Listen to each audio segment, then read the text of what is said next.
good Tuesday morning, Philadelphia. I'm Andrew Salciunas alongside my man, John Kincade. Johnny, I love that you're rocking the orange and black after that nice win over the Kraken last night. Yeah, it was nice. It was good to see. Nice big win. Keep it going. You got a over 500 record. And I know Mert brought it up the other day. The Flyers it's early.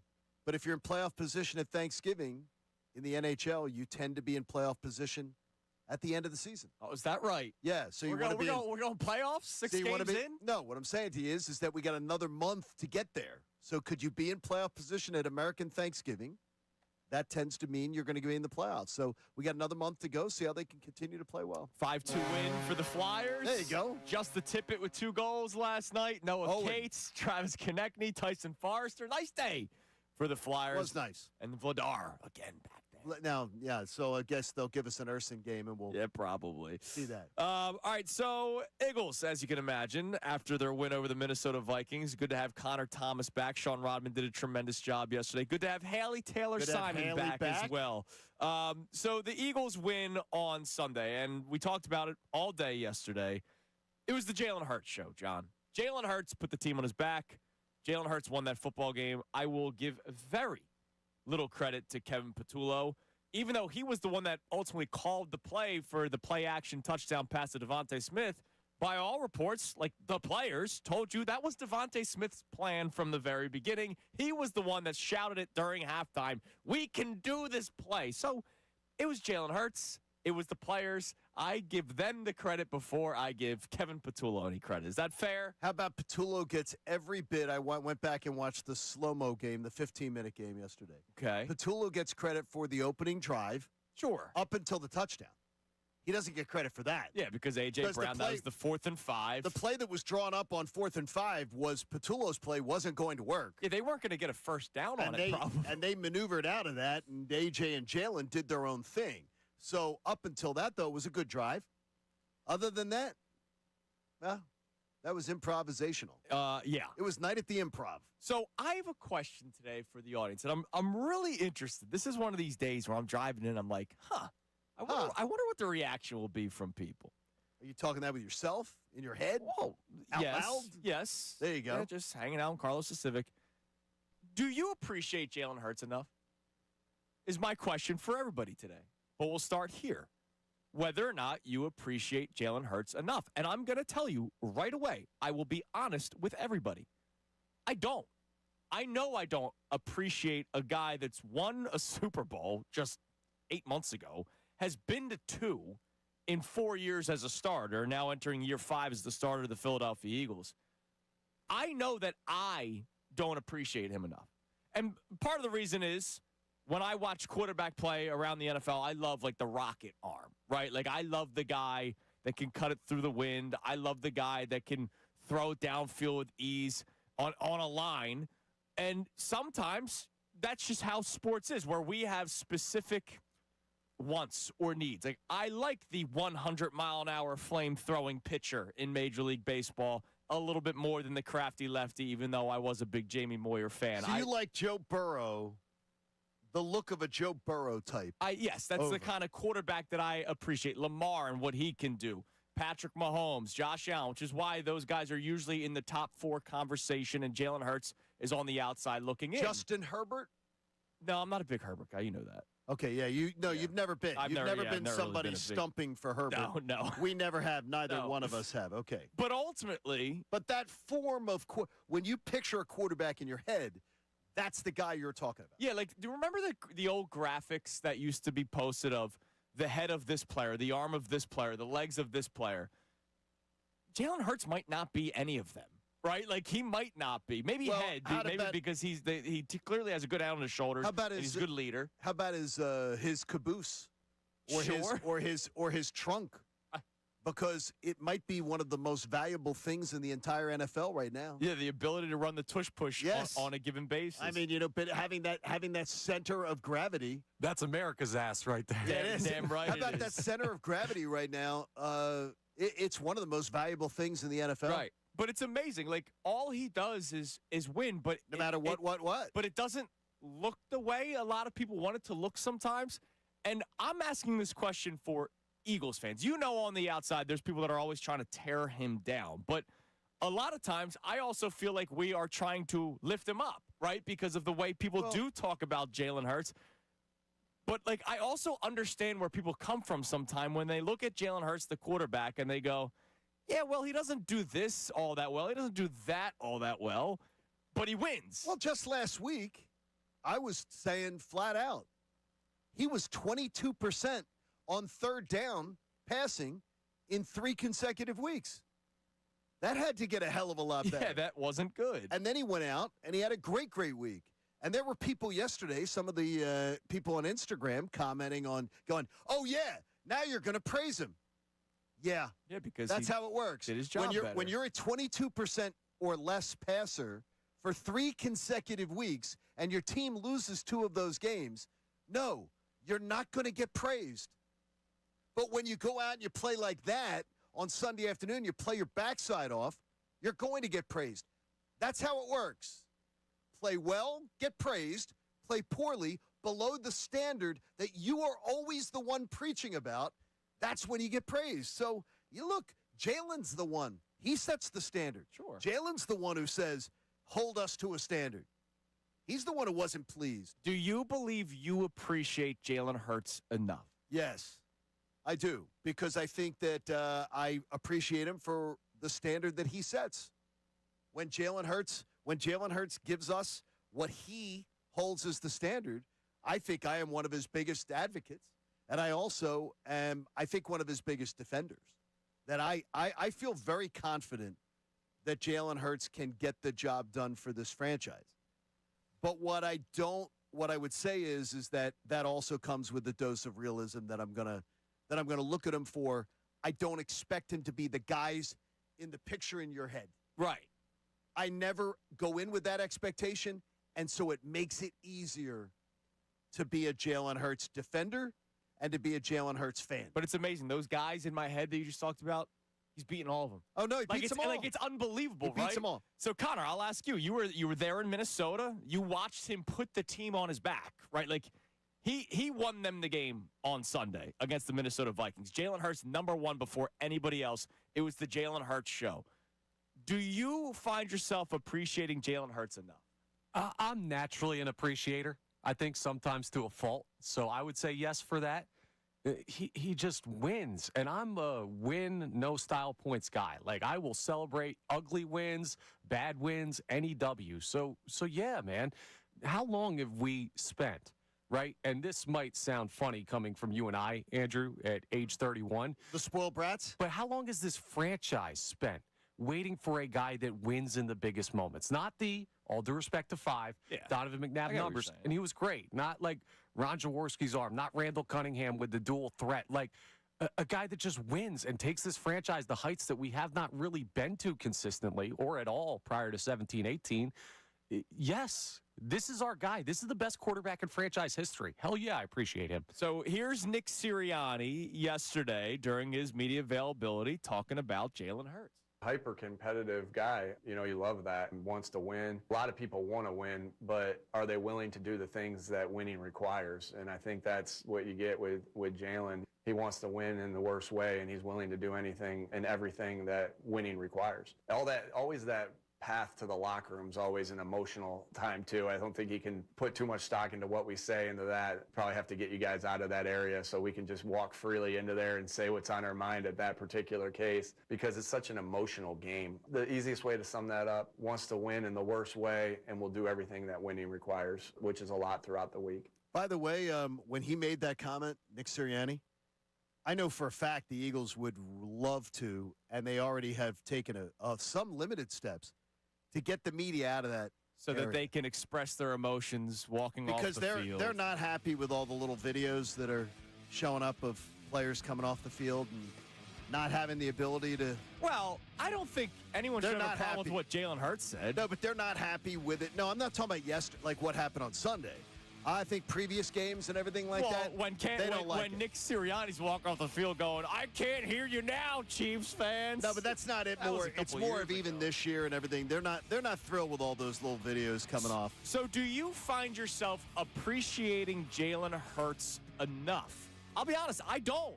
And you're honest about it. I find myself not appreciating the man that's been to 2 Super Bowls enough. It's not that I don't believe in the guy. It's just I can tell that there's some days I'm just like, man, this guy's really freaking good. All right, you can text in, call in 610-632-0975. Now, coming up next, you heard Nick Sirianni talking about it. Jalen Hurts screamed, "We are not losers anymore" in the tunnel after the game on Sunday. He was asked about his emotions post-game. Hear that next. It's Kincade Salciunas, 97.5 The Fanatic.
Appreciate Jalen Hurts enough. I appreciate the winning, but there's just some times where I go, man, but how do they keep doing this? It's amazing. Like, I was going to tell Connor to grab it. So yesterday, I was just on social media, and I'm listening to Nick Pacone does a great job posting the radio feeds of opposing teams' broadcasts, right? and it was the final completion from Hurts to A.J. Brown, the big one that pretty much iced the game. Was it the Minnesota feed? Yes. And the Minnesota Vikings play-by-play guy basically goes, and there's another one of those passes that just hangs up in the air. Like he's kind of ripping Hurts's throw, even though it was a drop in the bucket. Like it was a beautiful pass. Perfect touch pass. But again, there are some quarterbacks that would throw that on a rope, and it looks more aesthetically pleasing, maybe, right? But Jalen Hurts just does what it takes to win. Let me drop this in the bucket. I don't care how it looks. It's going to work. But literally, Connor, if you can find it, grab that. We'll play it at some point. The play-by-play man for the Minnesota Vikings is almost ripping the throw, even though it was perfect. And I think he also says, though, is that the secondary of the Vikings, though, is vulnerable to those kind of throws. Sure. Like, I think he's sort of saying that they also are vulnerable. But I get you, is that, look, Jalen, there is one thing, though, is that I would say is that, and it plays to your point, if you were to say the hierarchy when you look at the Eagles winning, in this run that they've been in, mm-hmm. How many people do you name for the Eagles being successful before you, as far as players, do you name before you tend to get to Jalen Hurts? Well, if we're going last season. Yeah, last season. Like, go to last season. Like, last season, it was the Saquon Barkley and offensive lineman show. And of course. And then I would go even, like, the defense first. I mean, let's face it. Like, the defense was the #1 ranked defense in the NFL But who, if you were going individuals? Are you going individual? Because if you're talking collective group. I mean, Jalen Carter was a freak. That you had the two rooks. I mean, Cooper DeJean going in the slot changed a lot of the season last year. Yeah, I don't give Cooper more of them winning a Super Bowl, though, than I give Jalen Hurts. No, I got it. Well, you know I'm talking about the entire season. The Super Bowl itself. No, but I'm talking about the whole season, though. I don't give Cooper DeJean a bigger piece of the Super Bowl winning pie than I do Jalen Hurts. I mean, there were games where Hurts threw under 20 times. You know what I mean? Like, but you know what, though? I also give it, though, is that part of it is, you know what I know about Jalen Hurts? I know that Jalen Hurts can be asked to throw the ball 18 times, and Jalen Hurts isn't going to be bitch boy about it. Right. No, exactly. And that's why I love about him. And I know that I've got, with all due respect, I've got number 11 in the locker room, who, if he's asked to do less, that he is going to be somebody who is going to be loud about it. And he's going to let it be known that I want to do more, I need to do more, I need to be a bigger part of it. That selflessness. Well, it was also wondering, in fairness to A.J. Brown, last year it was wondering whether or not they could win the way they were playing. Well, that was proven. And, yep. Well, they had to throw in the last two games. No, I got you. NFC Championship no, but game, it was Super proven Bowl. that they could, and that when they needed to, they did. I mean, is that the game plan, it won. And to me, I know that Jalen Hurts is willing to be a selfless leader. A.J. Brown's not. That's what I know about Jalen Hurts. And to me, that gets major points in my book. Sure. Major points. Devontae Smith is willing to be a selfless leader. Lead by example, selfless leader. A.J. Brown's not. Devontae Smith has voiced his frustration as well. Quietly. Very quiet. Devontae Smith has never once made himself a distraction to the Eagles. So Jalen Hurts, after the game on Sunday, when they beat the Minnesota Vikings, he was asked about the comments that he made walking into the tunnel saying, "We're not losers anymore." Here was his reaction.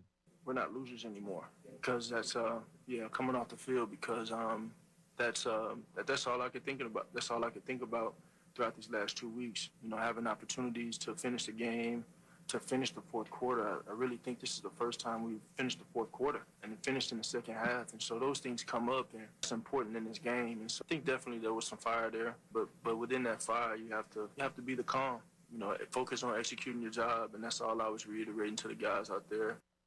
I love it. Like he is growing. Well, he grew into it last year, but more and more as the leader of this football team, and all he freaking cares about is winning. So our question for you, we'll check our text line early today. Do you appreciate Jalen Hurts enough? And your answer was incredible for Sports Talk Radio. Yeah, I was honest. I don't find myself appreciating him enough. Like, it could be style and the way that we want to see certain positions play. Like, How many times have I talked about the edge rushers, right? Like, they won the Super Bowl last year. Still not my cup of tea. Like, I want a guy that's going to sack a quarterback 15 times in a season, and I don't have that on this team. Now, that doesn't mean it's good or bad, right? Like, they won the freaking Super Bowl last year. So we'll check our text line coming up next. Also, how much should quarterback evaluations change? I'll explain more next. It's Kincade and Salciunas, 97.5 The Fanatic. Now on 97.5 The Fanatic Sports Update. Wrapping up Week 7, I'm Connor Thomas, and NFL Week 7 is wrapped with the Lions taking down the Bucs and the Seahawks beating the Texans on Monday Night Football last night, and the Eagles advanced to 5-2 Sunday in large thanks to the performance of quarterback Jalen Hurts. Nick Sirianni met with media yesterday and talked about Hurts' desire to win. A lot of people want to win, but are they willing to do the things that winning requires? And I think that's what you get with Jalen. He wants to win in the worst way, and he's willing to do anything and everything that winning requires. Apparently, there's a former Eagle that also still has a desire to win. According to Adam Schefter, Brandon Graham is finalizing a deal to rejoin the Eagles for his 16th season. So we'll be watching that storyline all week.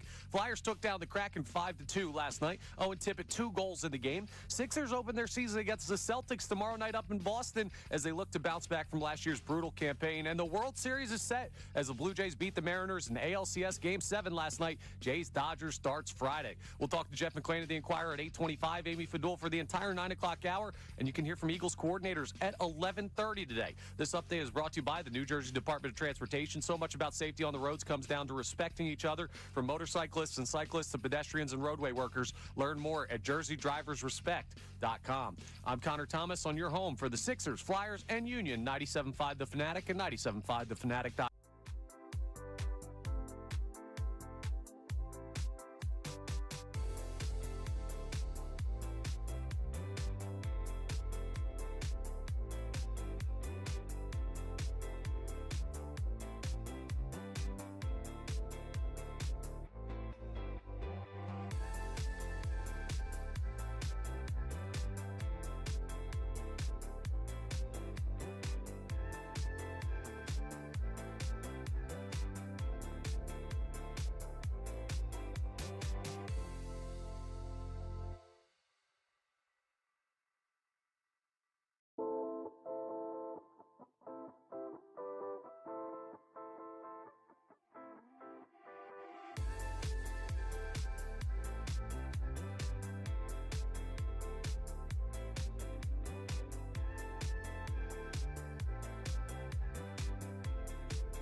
ZzzQuil Pure Z's are fast-acting melatonin gummies with a complementary botanical blend to help Mike get the sleep he needs to wake up refreshed and ready to conquer Monday.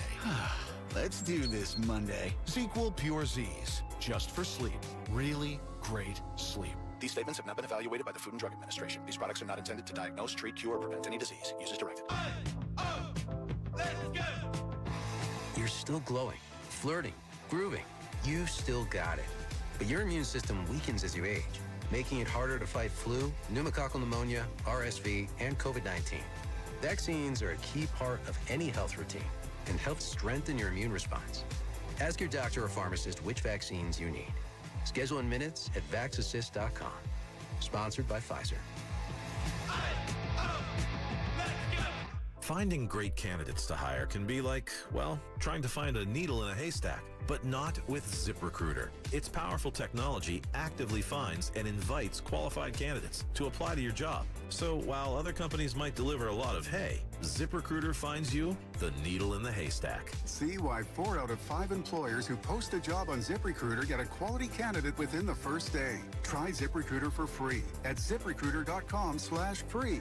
That's ZipRecruiter.com/free. Wesley Financial Group is not a law firm, and Chuck McDowell definitely not an attorney. This is Chuck. If someone talks you into buying something really silly and you want to get out of that silly little thing, my advice, get the facts. Call me and I'll send you our timeshare exit kit absolutely free. Inside, you'll learn how timeshare works and all your options for cancellation. Call Wesley now for your free exit info kit. 800-660-1771. That's 800-660-1771. John Marks and Ray Dunn. Reliable, enthusiastic, and informative. Philadelphia sports talk to help get you through your day. Listen to them every weekday on Middays with Marks from 10 a.m. to 2 p.m. right here. 97.5 The Fanatic and 97.5thefanatic.com. There are no excuses. Kincade Salciunas is live right now on YouTube. The Fanatic app. 97.5thefanatic.com. Any streaming device, and of course the radio. Now, back to the show. It's 6:27 here.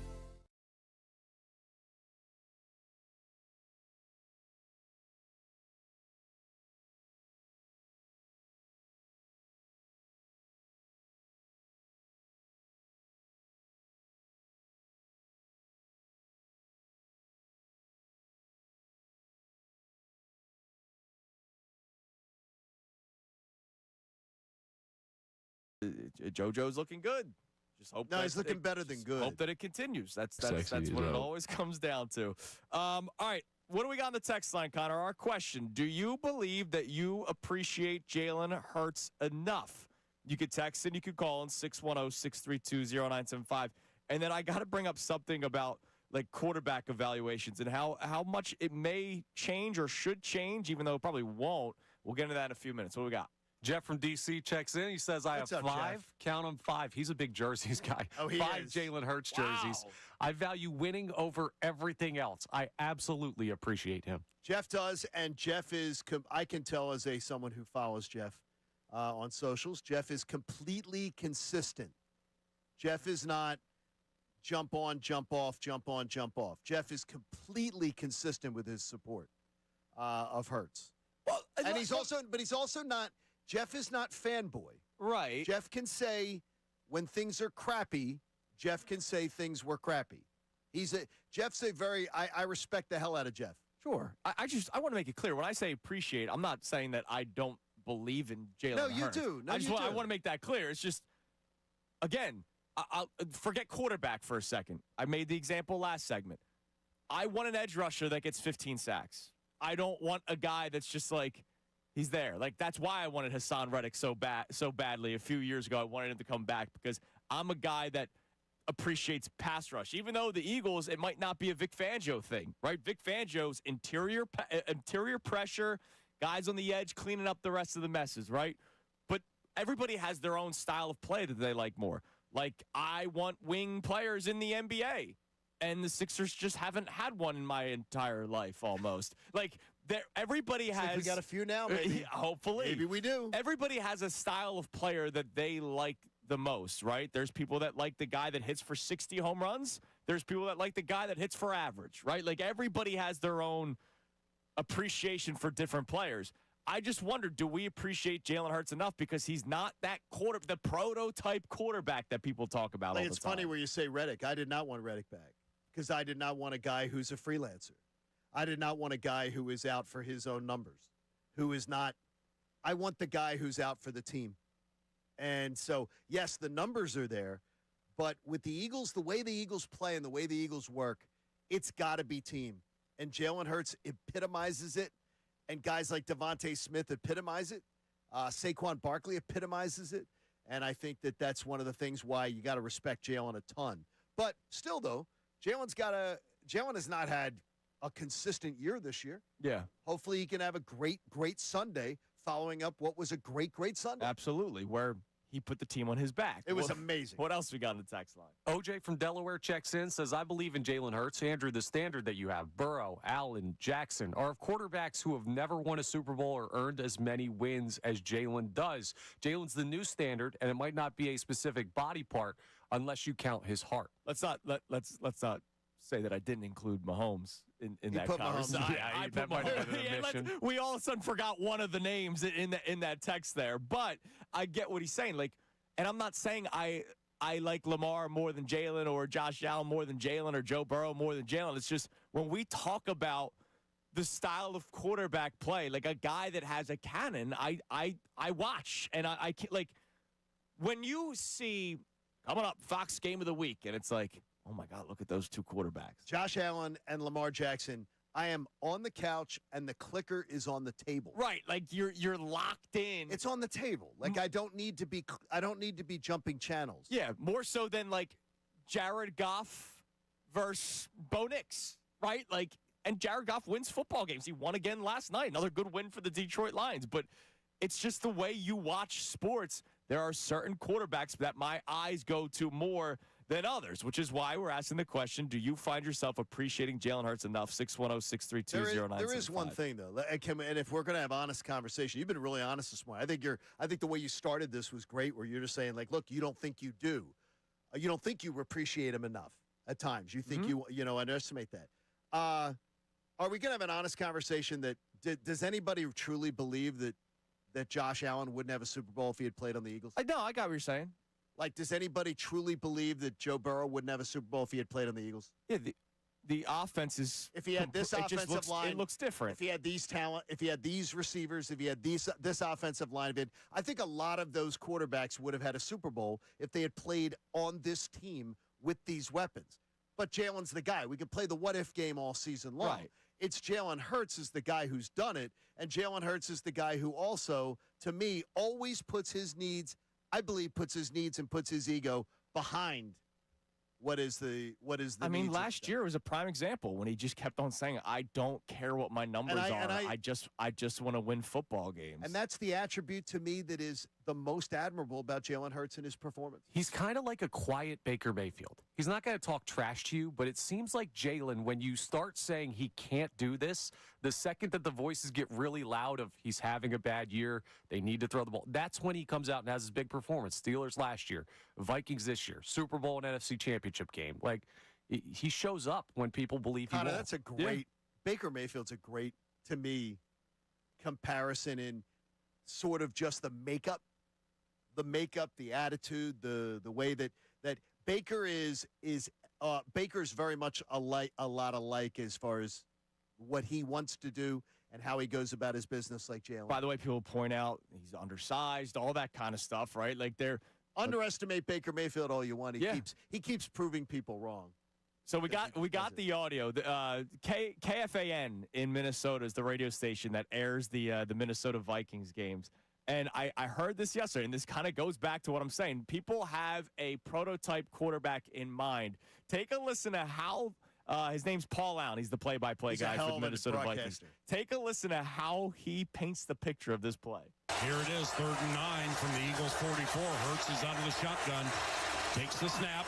Harrison Smith blitzes. Hurts loops it up left side. A.J. Brown was uncovered. Caught it at the 20. Hits to the right to the 15. Byron Murphy Jr. brings him down at the 11. And it'll be first down for Philadelphia. A.J. Brown with a 45-yard reception.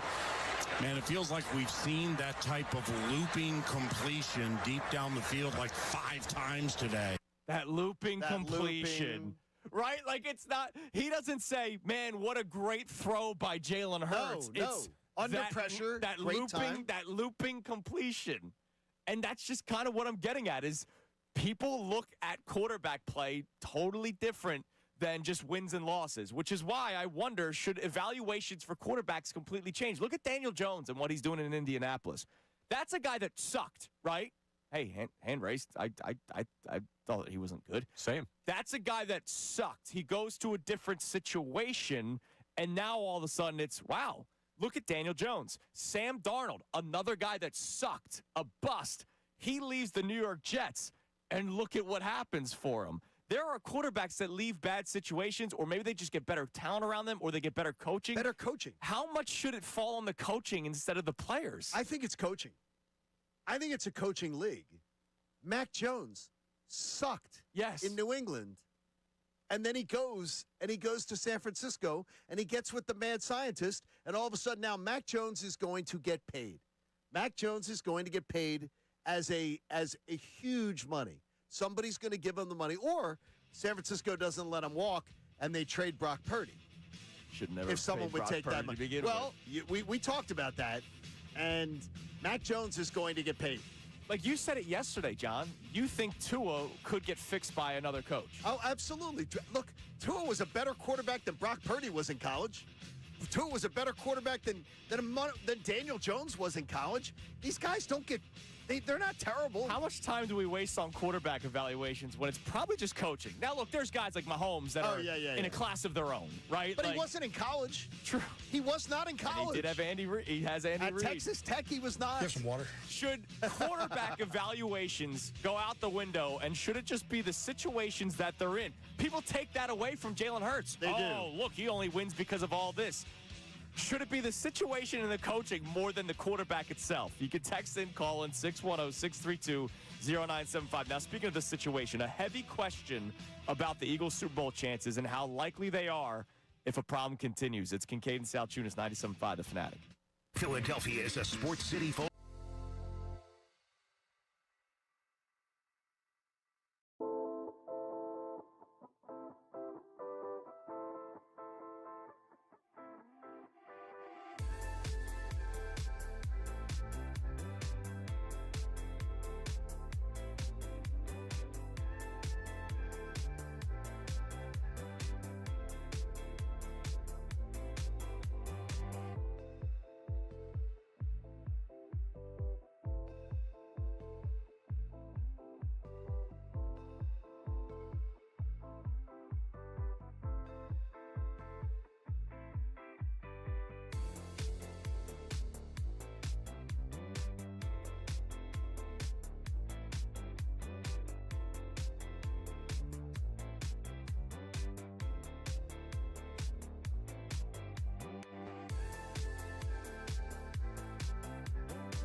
A great comment on our YouTube chat from the Bull RJ.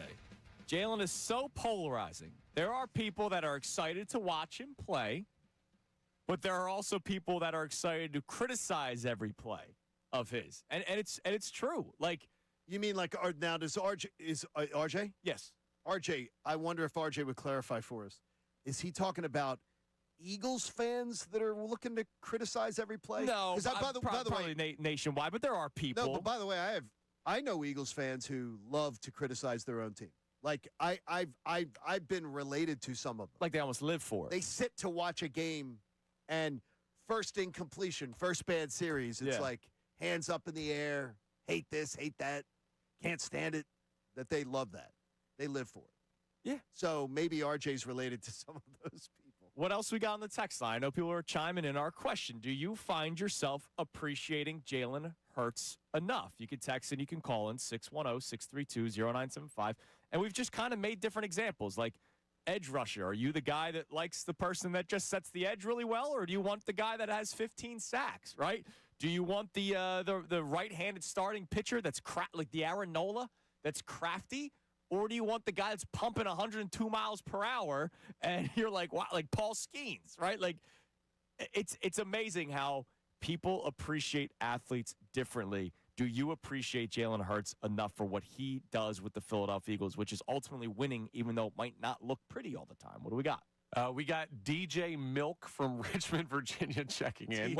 Welcome to the show. That's the first time I've ever heard you text in. He says, I 100% appreciate Hurts because no matter what comes at him, he adapts and thrives for the betterment of the team from college to now in the pros with the Eagles. Every time you look, he's had a new OC or a different situation. All the big-name quarterbacks don't win as much as he wins. Yeah, that's the thing that needs to be appreciated more. The winning is what matters, right? The winning and the fact that he's done it with so many different situations, right? Bama, Oklahoma, all the different offensive coordinators here in Philadelphia. Let me say something on that, though. Bama was winning long before he got there. Bama was winning long after he left. Oklahoma was winning long before he got there. Oklahoma was winning long after. No, I'm saying he's got a winning pedigree. No, I got you. No, but he doesn't get credit for the Bama or the Oklahoma winning pedigree. He stepped into a situation where every quarterback before him and every quarterback after him won there too. Clearly, they valued him enough to recruit him. No, I get you. And so then I'll go even further back. I'll go back to high school days. How's that sound? Well, I don't know how much he won in high school. I don't know about that. But I mean, I'm saying to you is that he went into situations. He doesn't get any credit for winning at Bama or winning at Oklahoma. He was just part of a cog of a wheel where, believe me, though, Nick Saban, and I sat and talked with Nick Saban, talked with Jalen, too. Yeah. At SEC Media Days. Nick Saban raved. But I'll say this. Jalen Hurts. There are people that will say exactly what you just said about Jalen Hurts with the Eagles. He's a part of the cog of the Philadelphia Eagles because of how much talent there is. I'm going to agree with them 100%. Well, I will agree with them 100%. But some people will the reason why we're having this appreciation conversation is some people will take that away from Jalen Hurts, which I think that's wrong. I think it is wrong to take away success from a player because of who's around him. Now, look, I might give more credit to a guy like when Baker Mayfield won a few weeks ago when everybody was out, right? Everybody got hurt. Like, I give him a ton of freaking credit for being able to do that. There are some quarterbacks in the NFL that I think are overrated, right? You brought up Justin Herbert. Like, that's a guy that I think is overrated. I literally read an article 2 years ago. The reason why he's rated highly by league circles is because he's the prototype. Tall, strong arm, can move around. He doesn't win, though. No, he doesn't win. I think he's overrated. I think he clams up in some of the biggest moments. Trevor Lawrence, he's another prototype quarterback. I thought he was Peyton Manning 2.0. I think he's bad. Like I don't. You can't even say coaching situation because he's had 7 of them, right? Right? Like, well, no, but how come? Well, with Trevor Lawrence, how come he doesn't get the? Well, he's had to deal with 4 different coaches in his career. Because Jalen's winning with the 4 different coaches. Well, Trevor Lawrence. I mean, at some point. Well, no. Well, wait a minute now. He has not had the talent around him that Jalen's had.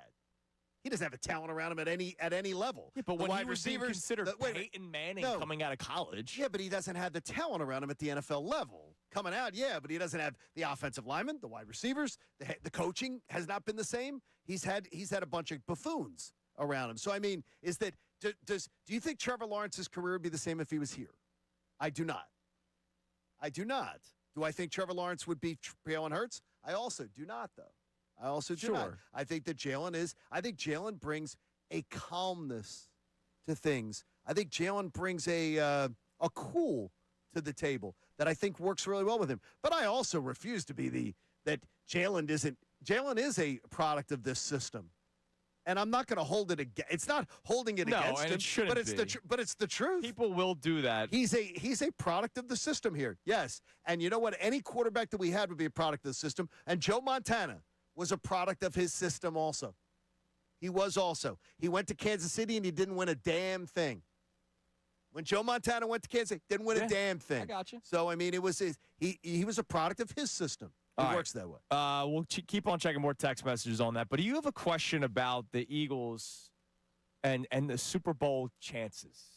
I'm gonna say to you right now, and I really want to hear from you and Connor on this, and our listeners on whether they text in.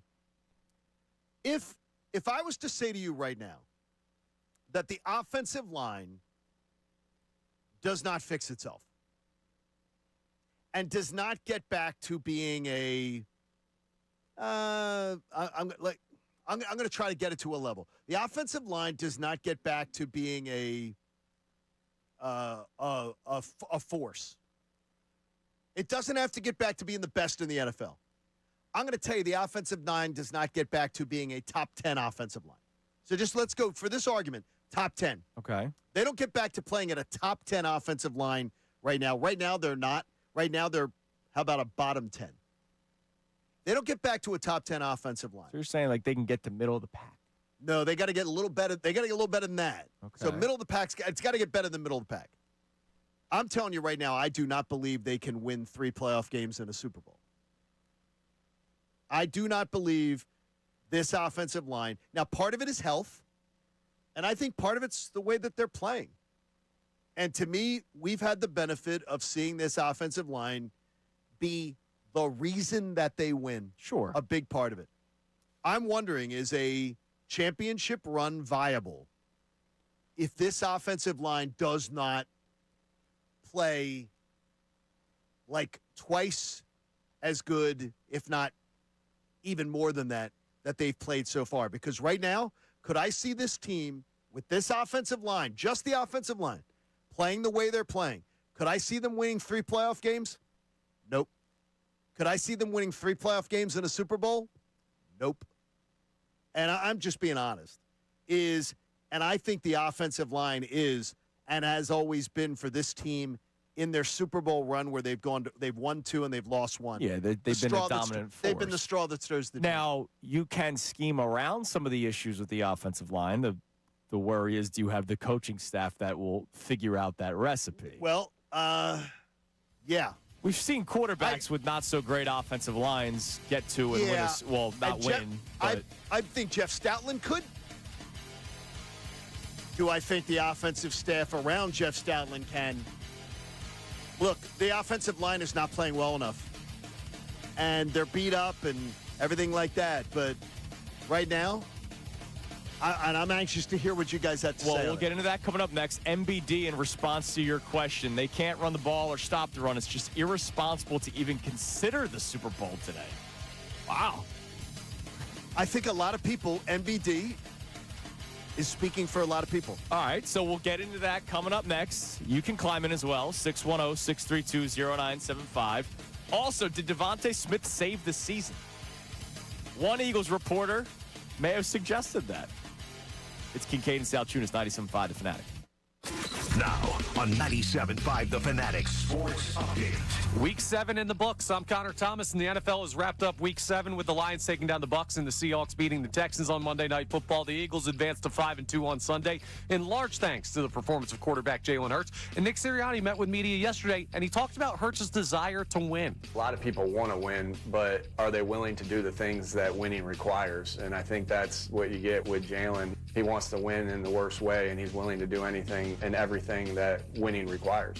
He didn't just want to on Sunday. He executed on that want, and that's why the Eagles found a win for the first time in 3 weeks. But apparently there's a former Eagle that also still has a desire to win. According to Adam Schefter, Brandon Graham is finalizing a deal to rejoin the Eagles for his 16th season. We'll keep an eye on that storyline this week. The Flyers took down the Kraken 5-2 last night. Owen Tippett, 2 goals in the win. Sixers opened their season against the Celtics tomorrow night in Boston as they look to bounce back from last year's tough year. So we'll be excited to see them get back on the court. In the World Series, it says the Blue Jays beat the Mariners in ALCS Game 7 last night. Jays-Dodgers starts on Friday. We'll talk to Jeff McClain of the Inquirer at 8:25. Amy Fadul for the entire 9 o'clock hour. Eagles coordinators meet with media at 11:30 a.m. today. This update is brought to you by Bradford White Water Heaters. When you need a new water heater, choose one that's built to be the best. Choose Bradford White. I'm Connor Thomas on your home for the Sixers, Flyers, and Union. 97.5 The Fanatic and 97.5thefanatic.com.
6. Turn that mic on, Andrew. Yeah, you we need idiot. that mic. Did you learn that at Temple? Yeah. Turn that mic on. That's where we learned that. You're not stupid. You're not. Yes, he is. Wow. This morning he was. There it is. That's not really nice. Bill called him that. Bill said it. No, Bill said it. You just did. Who John, just you said heard that. John Kincade Play just called nice, me you stupid. two. Come on now. Who said it? John Kincade just called me stupid. All right, Back for like an hour. I got to play mediator again. There you go. see how it is. John, 7 o'clock in the morning. I'm getting called stupid by the guy I work with. Stupid. It's ridiculous. I said stupid. All right, so can the Eagles win with this offensive line? So I mentioned it last segment. They can scheme around a struggling offensive line, right? Right now, do you have the confidence in Kevin Patullo and Nick Sirianni to figure that out? No, not right now. I do not. But like if you're struggling, let's say the left side of your offensive line is struggling. I'm not saying that they are. That's just the example I they use. are. Well, no, they definitely are. Jordan Mailata struggled this past game. He's been one of your more consistent tackles all season long. But obviously with the injuries that they've been dealing with all season long, Landon Dickerson, it was good to see him play. You can scheme up a way where you're rolling protection to the right, and Jalen Hurts is going to the right. So, there is a way to go against a struggling offensive line. This won't be the first team in NFL history to have a struggle. And they're bottom 10, so it's been bad, especially considering to their standards. Their standards are normally top 10. But you can try to find a way to go about it, and having a guy like Jeff Stoutland in your building helps out a lot. They got to get healthier, bottom line. And the bye week will be very much appreciated, I would imagine, in that room, that offensive line room. Landon Dickerson needs it. Cam Jurgens, we believe, will need it. Oh, he's going to need it. Lane Johnson, just at his age, needs it. Jordan Mailata and his honesty about not feeling himself, he needs it.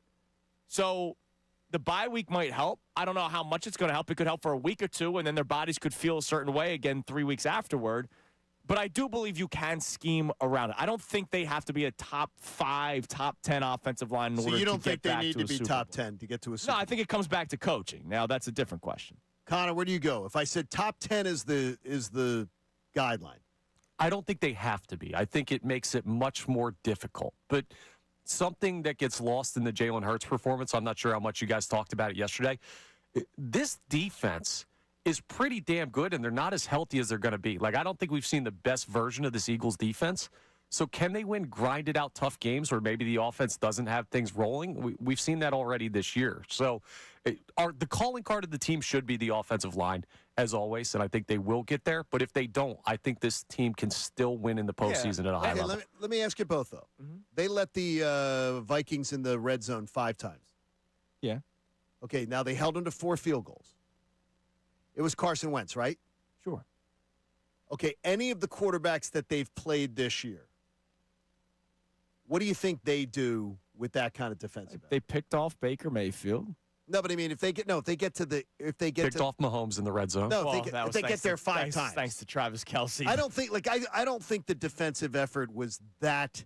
It was good on Sunday. I don't think it was great on Sunday. No, I don't think considering they it was played great. I think it was because it was Carson Wentz. That's why they need Brandon Graham, man.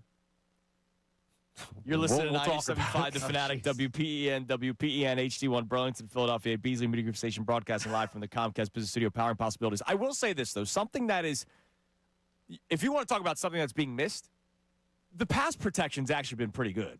It has been pretty good. We're just so focused on Saquon not averaging 150 yards a game that we're saying the offensive line isn't playing well or up to their standards, so we're almost blanketing that means they've been playing bad all year. No, we're in the pass protection's been good. No, we're not worried about Saquon not averaging that. We're on the run game being putrid. Right.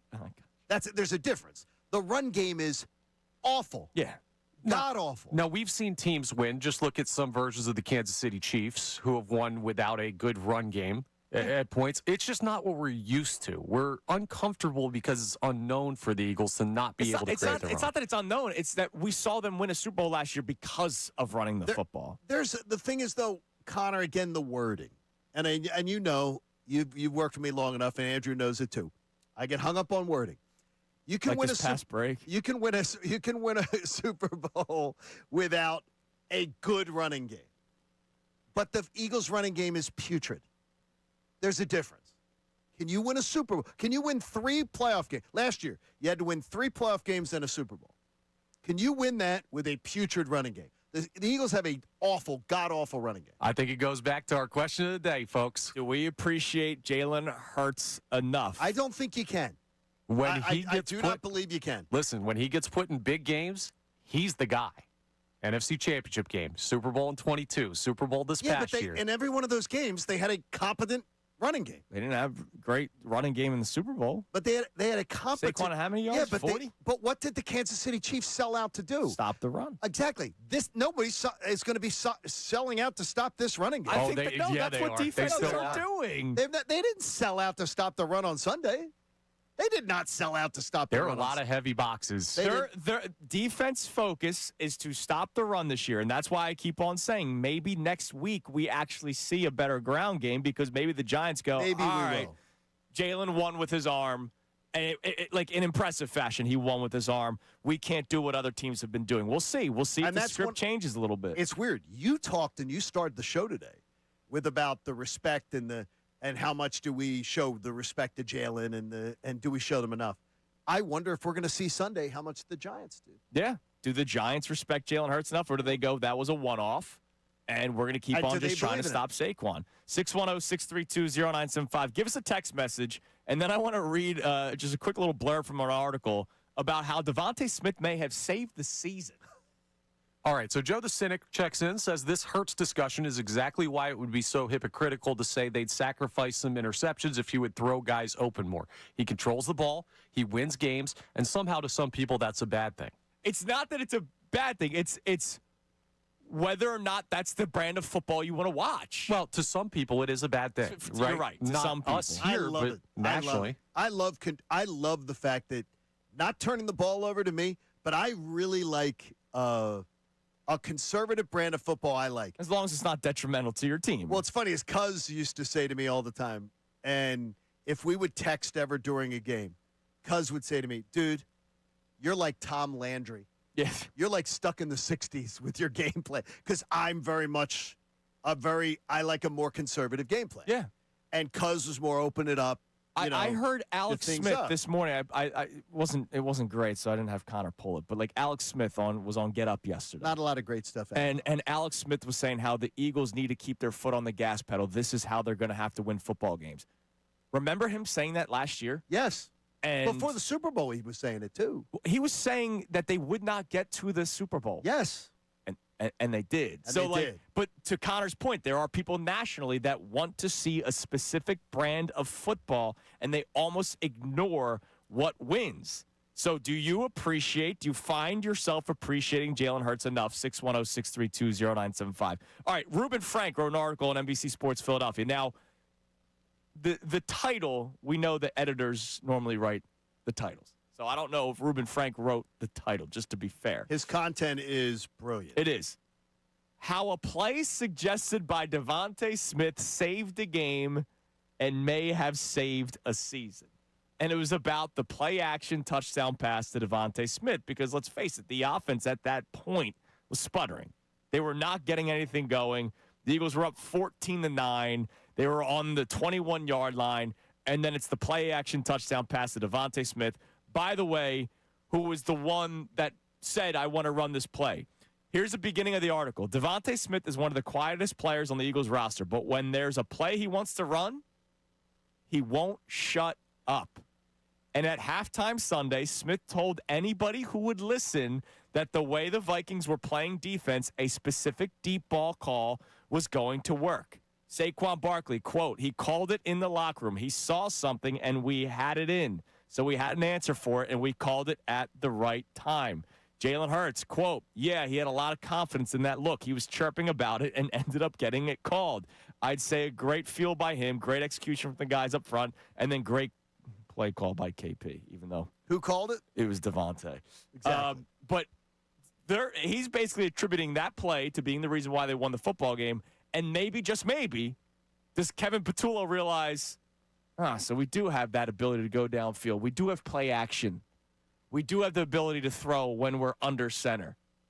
Well, they pointed out on NFL Live the fact that the look that Devontae Smith got the touchdown on, they had faced that look 4 or 5 times earlier in the game. Sure. and they were completely unsuccessful at it.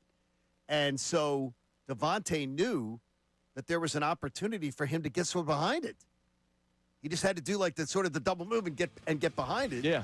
And he saw the opportunity. And, well, good. Kevin Patullo gets credit for calling it but not recognizing it. That was on the player. Yeah. Shout out to Devontae Smith. Good job, Actually Devontae. saving the season. Who, by the way, again, quiet, but then he makes it like, hey, guys, pay attention to me. All right, coming up next, we'll check more of our text messages. Also, John Kincade is going to go double barrel. He wants to call out a segment of Phillies fans after seeing a similar opinion over the weekend. And Middays with Marks is catching Midday one with as Marks. well. Oh, they're going to catch it. All right, it's Kincade and Salciunas, 97.5 The Fanatic. The Fanatic.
shotgun on us here. Am I drinking at this hour? Let's go text line here. Our question, do you find yourself appreciating Jalen Hurts enough? I saw on our YouTube chat. Yeah, it's really fun watching Justin Herbert throw the ball 50 times and lose.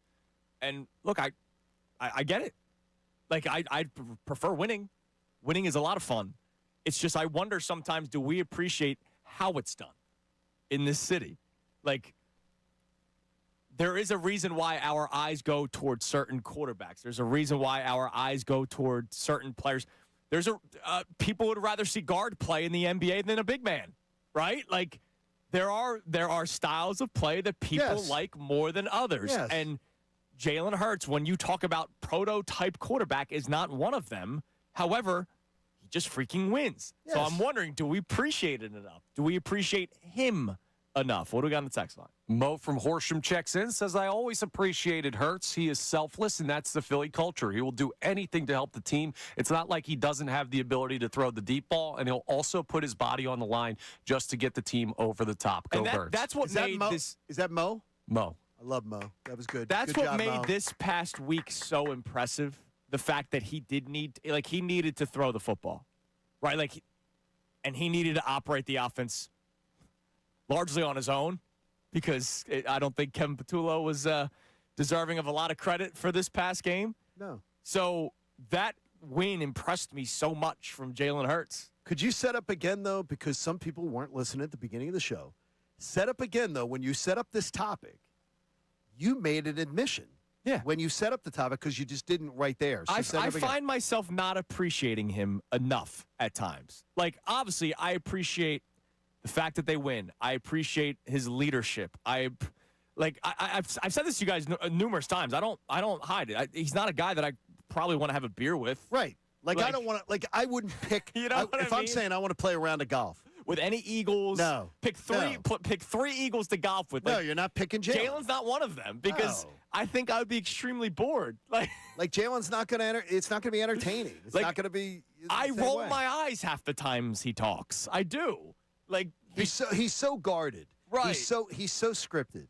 He's so planned. It's different. But you'd want to play with the offensive lineman. Right. You'd want, you might want to play with A.J. Brown. You might want to play with, whatever. Sure. But it's now the thing to me is I've been of a different era of Eagles fans, lived through a long time.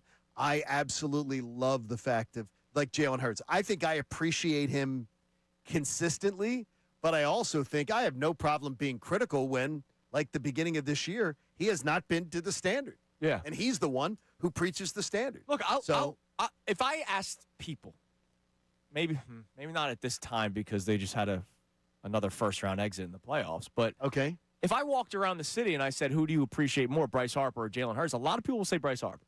I don't know. Because he gets Philly. Like, right? Like, I'm telling you right now, there would be a lot of people that would pick Bryce Harper. People are so easily fooled. Because of pandering stuff. Exactly. Right? And Jalen doesn't do that. You know what? I'll tell you 100 times out of 100. Jalen Hurts understands Philly people 100% more. And he's more like Philly people. He's 100% more like Philly people. Yeah, I can see than that. Bryce Harper is. Yeah. He's All right. 100% more like you. Speaking of the Phillies. Yes. By the way, nice to see Jeff Hoffman go to the World Yeah, Series. isn't that great? Jeff Hoffman pitches the Phillies didn't pitches the Blue Jays. Dave Dave Dombrowski wanted Jordan Romano. No, wait a minute, though. I wanted Hoffman or Estevez. Yeah. So I'm not saying that Dave Dombrowski was a dope for getting rid of Hoffman, because I wanted Hoffman for getting rid of both. I wanted Hoffman or Estevez. By the way, Sorrenti going to the World Series too. That's amazing.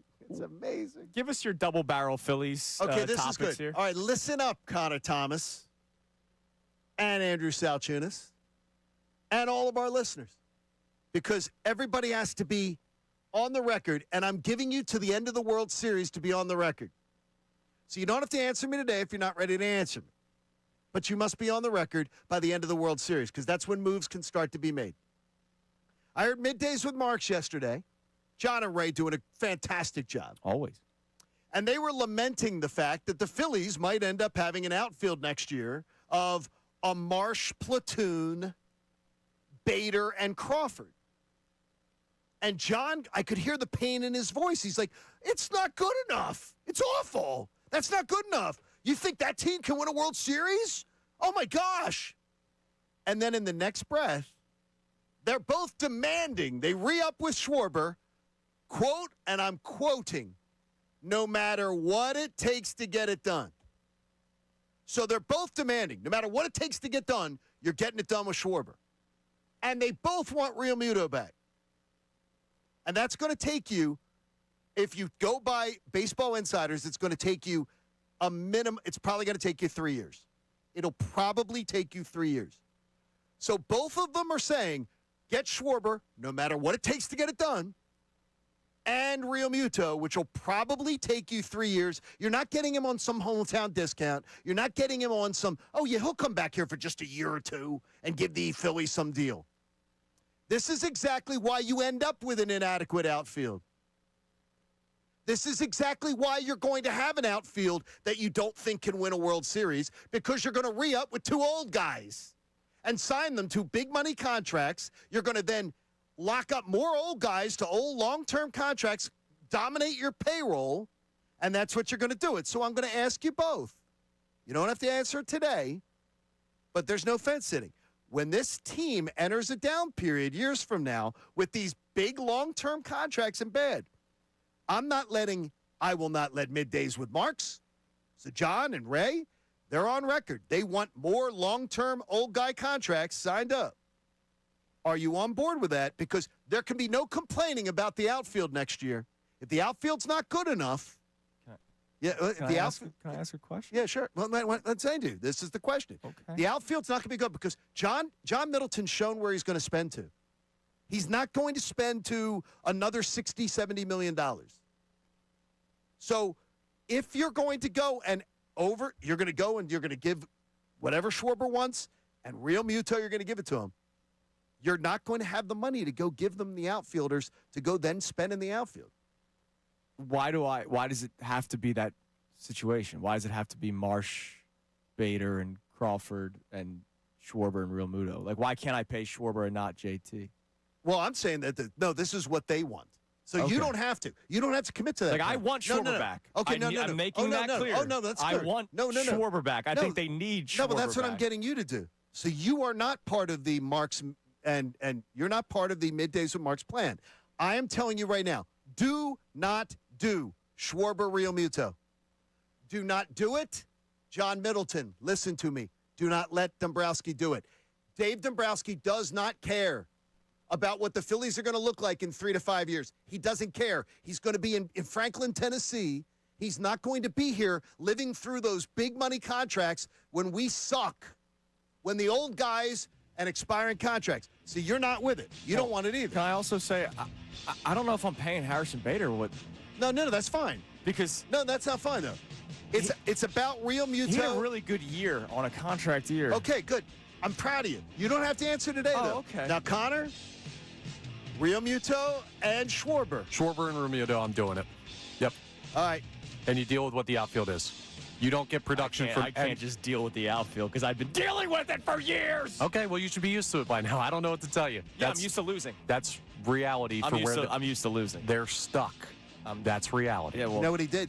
I'm used to losing. So you're on the record. You're done now. So he didn't even hesitate. All right. No. I'm used to losing, unfortunately. All right, coming up next, we spent a lot of time this year about how the Eagles are toward the bottom in a lot of offensive categories. Well, they are number one in something as a team. You'll like this. We'll tell you what it is next. It's Kincade Salciunas, 97.5 The Fanatic.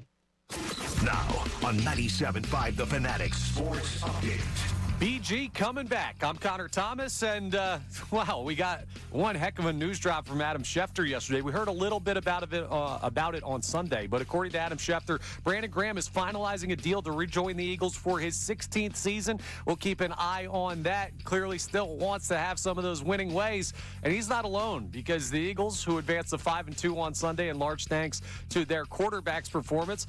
Nick Sirianni met with media yesterday and talked about Jalen Hurts' desire to win. A lot of people want to win, but are they willing to do the things that winning requires? And I think that's what you get with Jalen. He wants to win in the worst way, and he's willing to do anything and everything that winning requires. So with NFL Week 7 wrapped up last night, if you missed it, the Lions beat the Bucs and the Seahawks beat the Texans on a Monday Night Football doubleheader. We're now looking ahead to a rematch with the Giants in Week 8. The Flyers took down the Kraken 5-2 last night. Owen Tippett 2 goals in the win. Sixers open their season against the Celtics tomorrow night in Boston as they look to bounce back from a rough year last year. The World Series is set as the Blue Jays beat the Mariners in ALCS Game 7 last night. Jays-Dodgers starts Friday. Eagles coordinators meet with media at 11:30. Jeff McClain will join us at 8:25. Amy Fadul for the 9 o'clock hour. This update's brought to you by Unbound.org. A girl in Kenya dreams of becoming a doctor. An elder in Guatemala dreams of being part of a community. Reach out and change their world, and it'll change your own. Unbound.org. I'm Connor Thomas on your home for the Sixers, Flyers, and Union. 97.5 The Fanatic and 97.5thefanatic.com.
on this Tuesday morning.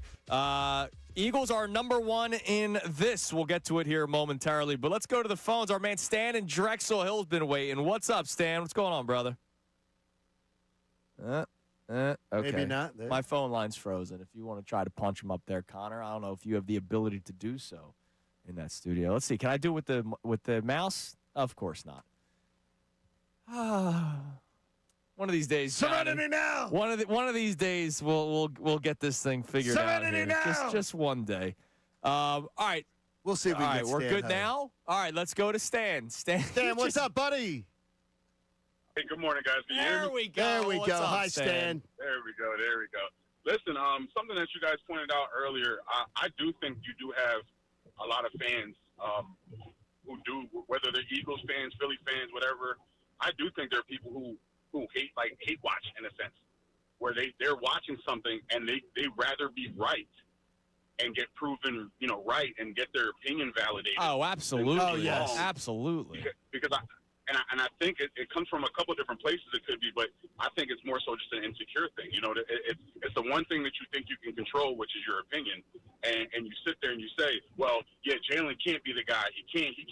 So every time he does something, you just have to move the goalpost and say, well, he didn't do it this way or he didn't do it that way. Because if the whole thing is to win, then for me, I really don't care. It reminds me kind of like the San Antonio Spurs with Tim Duncan.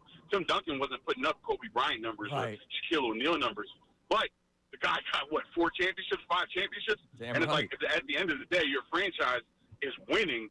I don't care that they're not doing it the flashiest way, and I don't care they're not doing it the quote-unquote conventional way, whatever way you want to say it. For me, I'm about stacking wins and stacking wins in championships, and that's I've grown to appreciate Jalen. Just because when I saw him outplay Patrick Mahomes in that first Super Bowl, I was like, well, this kid can be special when he needs to be. So I think that's just like a thing where people just, like I said, they rather be right. They rather be proven right. Because for me, I was wrong about a lot of things, man. I was wrong about Nick Foles in 2017. I didn't think he can get it done, and he did. So I have no problem doing that for me because if I'm wrong, that means the team generally is having success. See, that's the best part, Stan. Right. The best part is when you're wrong about your team and it ends up benefiting you. That's thanks the for best the call, part. Stan. Good job, Stan. Now, he said something that sort of hits the nail on the head there when he says he can be special when he needs to be, right? Like this past week against the Minnesota Vikings, he needed to play the way that he played for them to win. Last year against the Baltimore Ravens, he did not have to. Last year, he threw 18 times against the Baltimore Ravens. It was the Saquon Barkley show. And I think that bothers people that go, how come he can't do that every single week? That's a question that a lot of people ask. Or they'll do he only was special because of the players around him. You know what's going to drive a lot of people nuts? What's that? Obviously, if he continues to play the way that he's been playing and it continues to progress this way and they continue to win, he's making a case to go to Canton. John. Oh, no question. You know what I mean? No. There's going to be people that are going to freaking lose their minds if he gets in. If Eli Manning is going to go to Canton one day, which I hear, people, if Eli Manning is going to Canton, Jalen Hurts is more than making a case to go to Canton. But when people think of like quarterbacks in the Hall of Fame, right? Brady is going to get in. They're going to think of Mahomes. They're going to think of Marino. They're going to think about the guys, even though Marino never won, they're going to think about the guys that, man, MVP year in, year out. Whereas Jalen Hurts is a part of a process that continues to win. The day he puts on the gold jacket, if that were to happen, right? If it was to go this way more and more year in and year out, it's going to drive people crazy. Oh, it will. He may be he'll be a polarizing Hall of Fame member. But here's where people can't be honest. Is yesterday, and we love Real Mama Eagle. We love you, Keith. Love watching you. Yeah, what'd she say? Well, yesterday she was like, yesterday morning, oh, I wonder what the engagement farmers are going to be saying about Jalen Hurts today. Okay, because she knows that the Jalen Hurts is that polarizing figure. Mm-hmm. And I'm like, okay, look, Jalen Hurts had a great game on Sunday. But it's okay to also say that Jalen Hurts did not play well in the previous weeks. Jalen Hurts was... he was bad against the Giants. Jalen Hurts was 1-2. Jalen Hurts was the reason they lost the Giant game. Yes. Jalen Hurts was a 21% passer on third down over a 3-week period, and they were 1-2 in that time frame. It's okay to also. Now, here's how somebody will spin that, though, positively. They'll say, yeah, and in the game where he put it in his own hands against the Minnesota Vikings, they won the football game. Yeah, the but coaching staff is that bad. But he had it in his own hand. Look, there's no defending what he did against the Giants. No, he missed. He was open atrocious. Receivers. The absolute interception that blew the game. They win that game if he doesn't throw that interception. I'm convinced. He doesn't throw that pick six against the Giants, they would come back and win that game. Sure. They're going to close. Or if it's Devontae wide open downfield. I mean, he did not have a good game against the Giants. It's okay to say both. Right. You can be the biggest Jalen Hurts defender, and you can say, you know what, Jalen stunk for a portion of games. He stunk. And then, you know what, he was great on Sunday. Yeah. And you know what, for the majority of his Eagles career, he's been really, really good. It's okay to have honest conversation about people that you want to defend. But engagement farmers don't have honest conversation, in fairness. No. Engagement farmers are never honest. I got you, though. What's going to get your reaction? But you know what, though? The engagement farmers, to me, are just as bad as the people who don't want to be acknowledged that Jalen also has stunk. Okay. For periods of time, which he did for quite a little bit there. He was not having a good run. Now, what doesn't stink, you sent me a statistic from Jeff Kerr this morning. Well, yesterday, Jeff Kerr's but been I on a saw nice it little this run. morning. About the Eagles' strength of opponent? Yeah, is it a silver lining or what for you? Through 7 weeks, the Eagles have the highest strength of victory in the NFL. Good job, Jeff Kerr, CBS, who also was the one who broke the story of Brandon Graham coming back. Jeff getting the SportsCenter graphic. Jeff getting the credit from most of the NFL insiders. Strength of victory is the combined win-loss record of the teams a particular team has beaten. And right now, the Eagles have the highest strength of victory in the NFL, 621 winning percentage, the teams that they've beaten. So is that to you, a silver lining when you look at the Eagles' 5-2 mark to say, wow?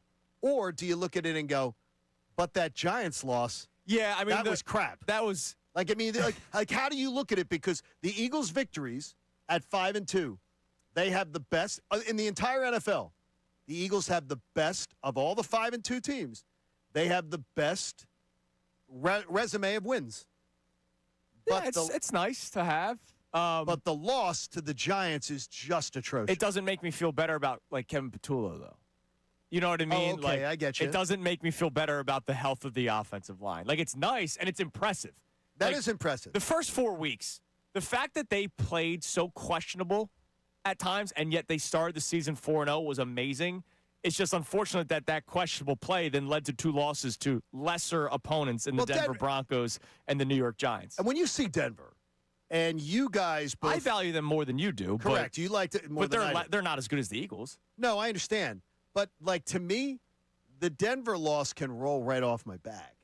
It's the Giant loss that sticks like a bad penny. Bad penny. That's a little bit of a silver lining to me. It's a nice table setter. You know, it doesn't really make or help or hurt the meal. Does a good job. job. A nice centerpiece. I think it does a little bit more for the meal than you're giving credit to. I like a nice centerpiece. You do like a nice centerpiece? But sometimes the centerpiece gets in the way of what's real. Have you ever sat at a small table at a restaurant and you're like, can we move this? Can we move the giant, flowery thing? Yeah, I'd call it more an appetizer. Listen, they're still one of the big boys. For all the trouble, the Eagles play in the big boy league. That's what that shows. Okay. Right. Coming up next, Brandon Graham is expected to re-sign with the Eagles, according to Jeff Kerr, as you mentioned today. What do some members of the Eagles think? Hear from them next. It's Kincade and Salciunas, 97.5 The Fanatic. Kincade.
It's 7:40 here on Kincade Salciunas 97.5 The Fanatic. The fall foliage is popping this morning. You see that tree Dude, out it's the wonderful. window? It's beautiful. You should have seen it in Minnesota, man. It was gorgeous Oh, yeah, out they there. have trees and Well, the tree telephone out the wires window out really Shut didn't. up. Yeah, it didn't do much. Asking me if I appreciate Jalen. I appreciate everything, even the trees and the telephone I still poles. can't believe it. In case people weren't listening yesterday, Connor called in from Minnesota. He was at the game. You went with what? Your mom and your brother? Yeah. That's wonderful. And my Like, that's- sister-in-law. And your sister-in-law. Like, Eagles fan. That's beautiful. Yeah, good. Because, two Minnesota fans that you're out there with.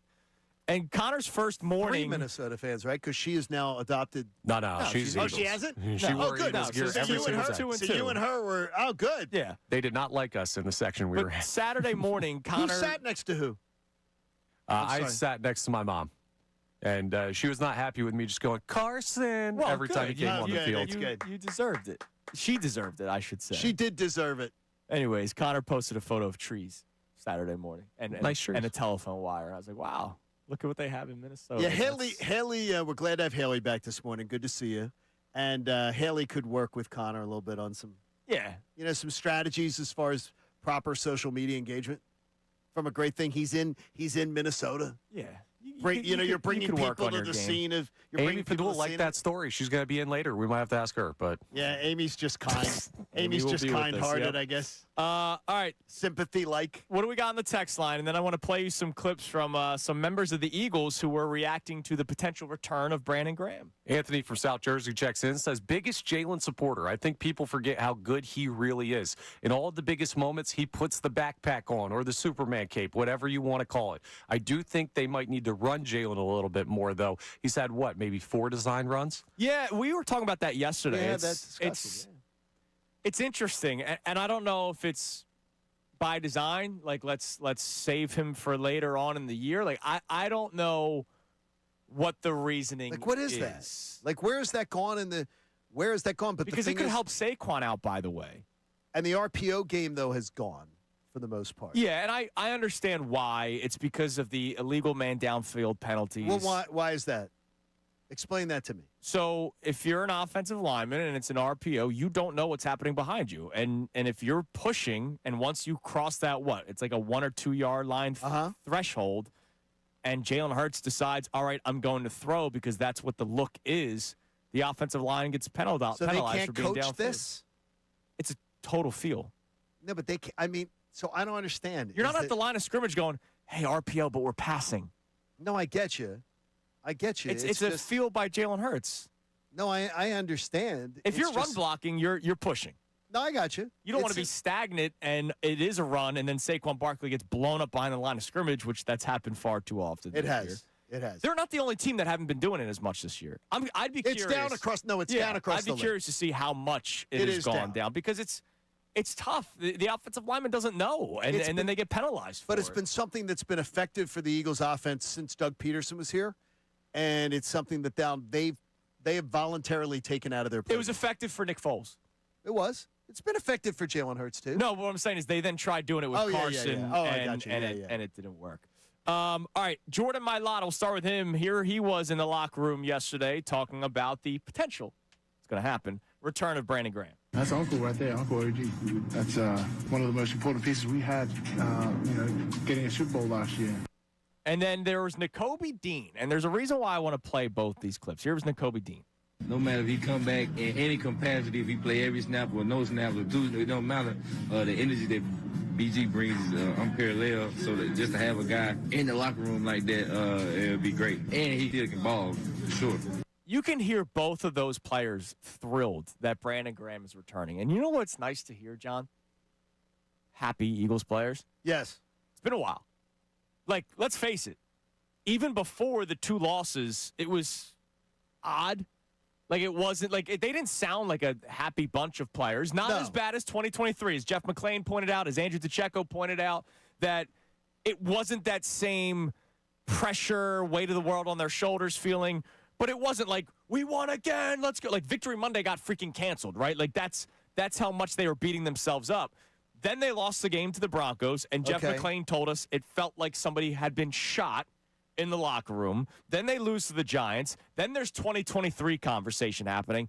It's nice to hear some happy players doing media availability. And does it tell you that Does it sort of tell you this was a bad offseason for Howie?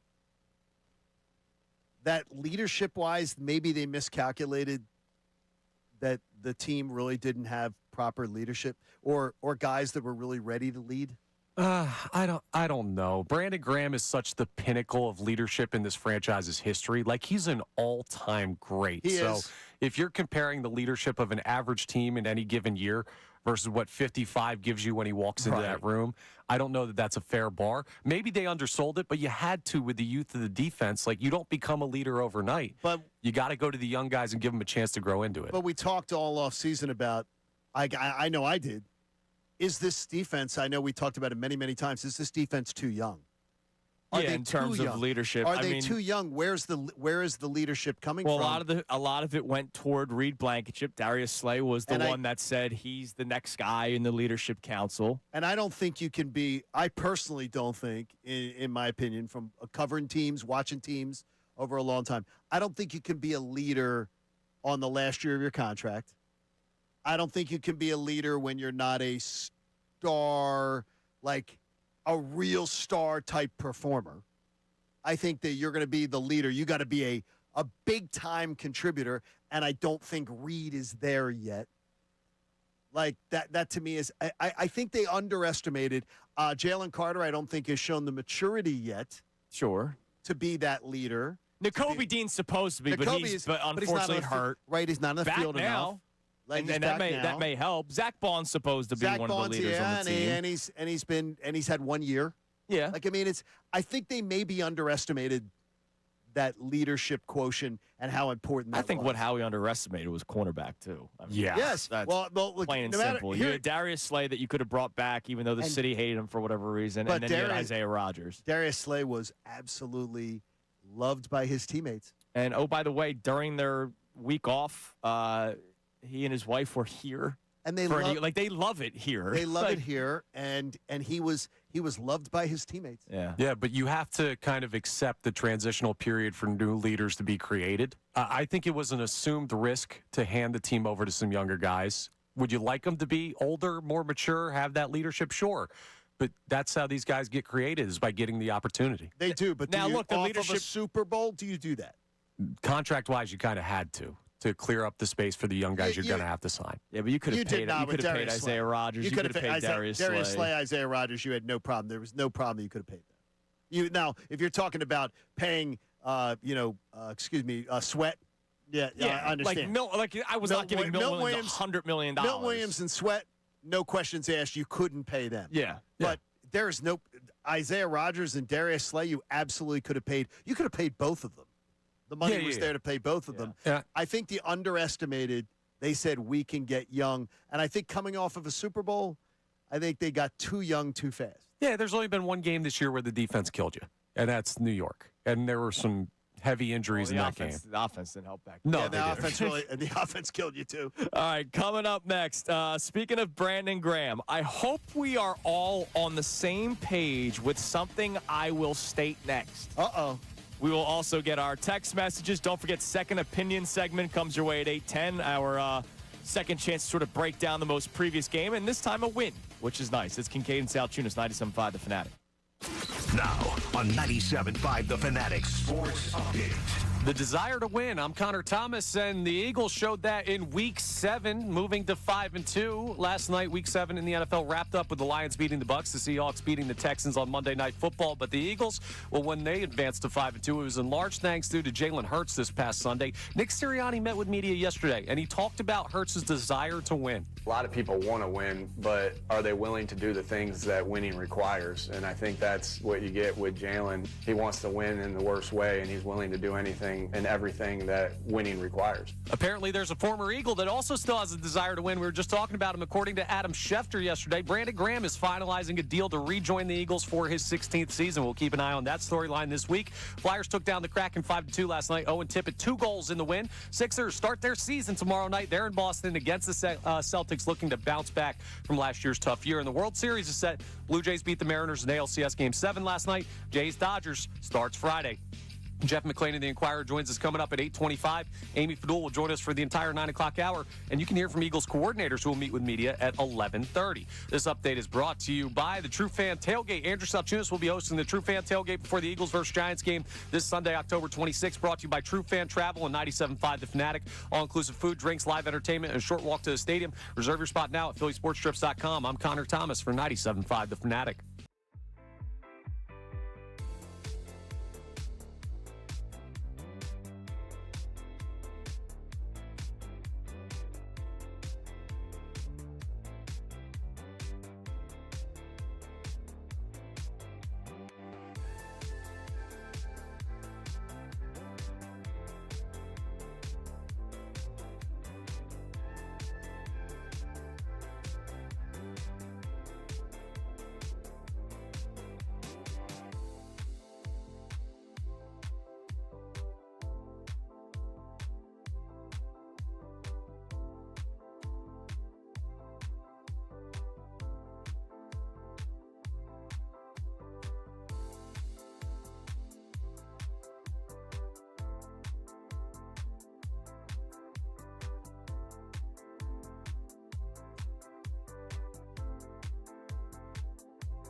Tuesday morning. An hour from now, the great Amy Fadul will be in studio with us for the remainder of the show. Who Always likes appreciate our Connors? time with Amy.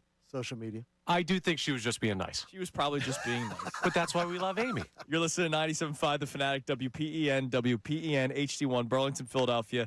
A Beasley Media Group station broadcasting live from the Comcast Business Studio, powering possibilities. So I'm going to state something, and I hope everybody is on the same page. I would expect everybody to be on the same page. As excited as I am to see Brandon Graham returning, this can't be the move, right? Yeah, it is. No. What I'm saying is Howie's not done yet, right? Yeah, it is. There's no way. Yeah, it is. There's no way. Yeah, it is. You think Yeah. that Howie Pass Roseman- rusher? No way. Yeah, it is. Dude, it is. This is what you're getting. No way. You think from now until November 4th, right? That's trade deadline's November 4th. Howie Rosen's going to put his feet up? This is At no. Howie, of all people. At pass rush? Yes. This is your move. At pass rush, this is your move. I don't disagree with that. I don't think it's the team's only move. No, I don't think it's the team's only move, but this is your pass rush move. So get hyped. Get hyped. We got a guy out of retirement. Well, This is hyped. Yeah, get hyped. I'm excited for him to come back. Yeah, but- get hyped. That's it. That's your pass rush move. That's it. So hold on. So what you're saying is the Eagles will try to defend their Super Bowl crown. Yep. Nolan Smith when he returns. Yep. Jalix Hunt. Yep. Brandon Graham. Yep. Azeez Al-Jalaari as Yep. long as the hamstring's okay. And Josh Uche. Yep. Because don't you think they need, if they're looking out there right now, don't you think they're looking offensive line? By the way, I think, I think Nick Sirianni lied. I'm going to tell you right now, I think Nick Sirianni said a little white lie to you yesterday. In That fact, he loves the depth of the offensive line. No, I think Nick Sirianni maybe even told like a little dark lie to you yesterday. Nick Sirianni lied to you yesterday when he goes, I haven't talked to the doctors yet about Cam Jurgens. Oh, yeah. Lie, pants on fire. Liar, pants on fire. Competitive advantage, man. Nick Sirianni knew something about Cam Jurgens before they ever got on a plane to come home. Nick Sirianni knew something yesterday morning as soon as he got his first cup of coffee in the morning. They're lying to you. And you know what happens when they're not telling you something? That usually doesn't mean something good. They're going to have to do something with bodies. And that offensive line, is Jason Kelsey available? That don't even start. Can he come out of retirement? I mean, seriously. This is it. You think this Dude, this is it. This is your move. They can't just keep loading up there. I mean, they got to worry about other areas where they're fit. The offensive line's a bigger issue right now. You're bringing back Brandon Graham. There's your move. Wow. So everybody, that's your move. Also, I think they have a much bigger hole on the defensive side. Like, I think the number one commitment at the deadline is cornerback, too. See, I still stand by pass, but that's me. That's how it's. Again, this kind of goes back to our Jalen Hurts You're a pass rush appreciation. guy. I'm a pass rush guy, and I think I saw them win a Super Bowl where the pass rush was able to sort of hide Ronald Darby and Jalen Mills a little bit. Right? They were so good up front. You're supposed to be getting more of a push from guys in the interior, too. Yes. That you're not getting because the guys on the outside haven't been good enough. When that gets a little better, I think Connor's right. I think that they're going to go there before. This is your move. For pass rush, this is your move. By the way, Jordan Schultz yesterday, not anything crazy of a report, but with the Dolphins now 1-6, a lot of teams are keeping close eyes on multiple players. Bradley Chubb, right? No guaranteed money after this season. Jalen Phillips in the final year of his contract, and Matthew Judon, who was a surprise healthy scratch on Sunday. So 3 pass rushers that could be available soon with the Miami Dolphins. What's the trade once deadline? again, by the way, Adam next week? November 4th. Okay, so we got 2 weeks. Did you see Adam Schefter saying nothing on the horizon for Mike McDaniel? We literally just talked about it yesterday, and he's still around. It's unbelievable. All right, what do we got on the text line, Connor?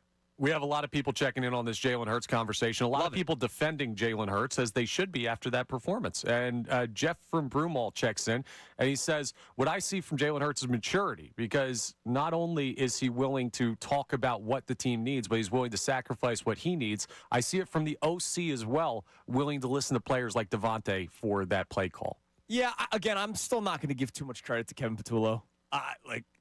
I might be unfair with that. I don't know. Like, if Devontae Smith has been reportedly screaming about it, and the offense has been questionable through the first 6 weeks, and then this past game, a lot of the best plays were improvised after the play broke down. I'm not ready to give much credit to Kevin Petula. You were much more complimentary of him yesterday than we were, Connor, when you called in. Yeah, I mean, I saw guys running open. And that's something that I had not seen this year remotely enough. And I can't just say that one Devontae Smith play. Like, yeah, it's a small thing, right? But knowing when to call that and what look you need to call the sluggo against to get that look open. Devontae puts the play out there. Kevin Petula has to call it, get it in at the right time, like scheme the execution in practice. Like, he gets more credit than I think you're giving him. I'm not saying, oh, he's great, everything's fine. But that was a step in the right direction. All right. Yeah, he didn't. I mean, it was not that game was the Jalen Hurts game.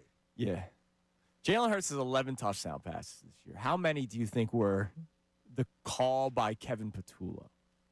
5 maybe.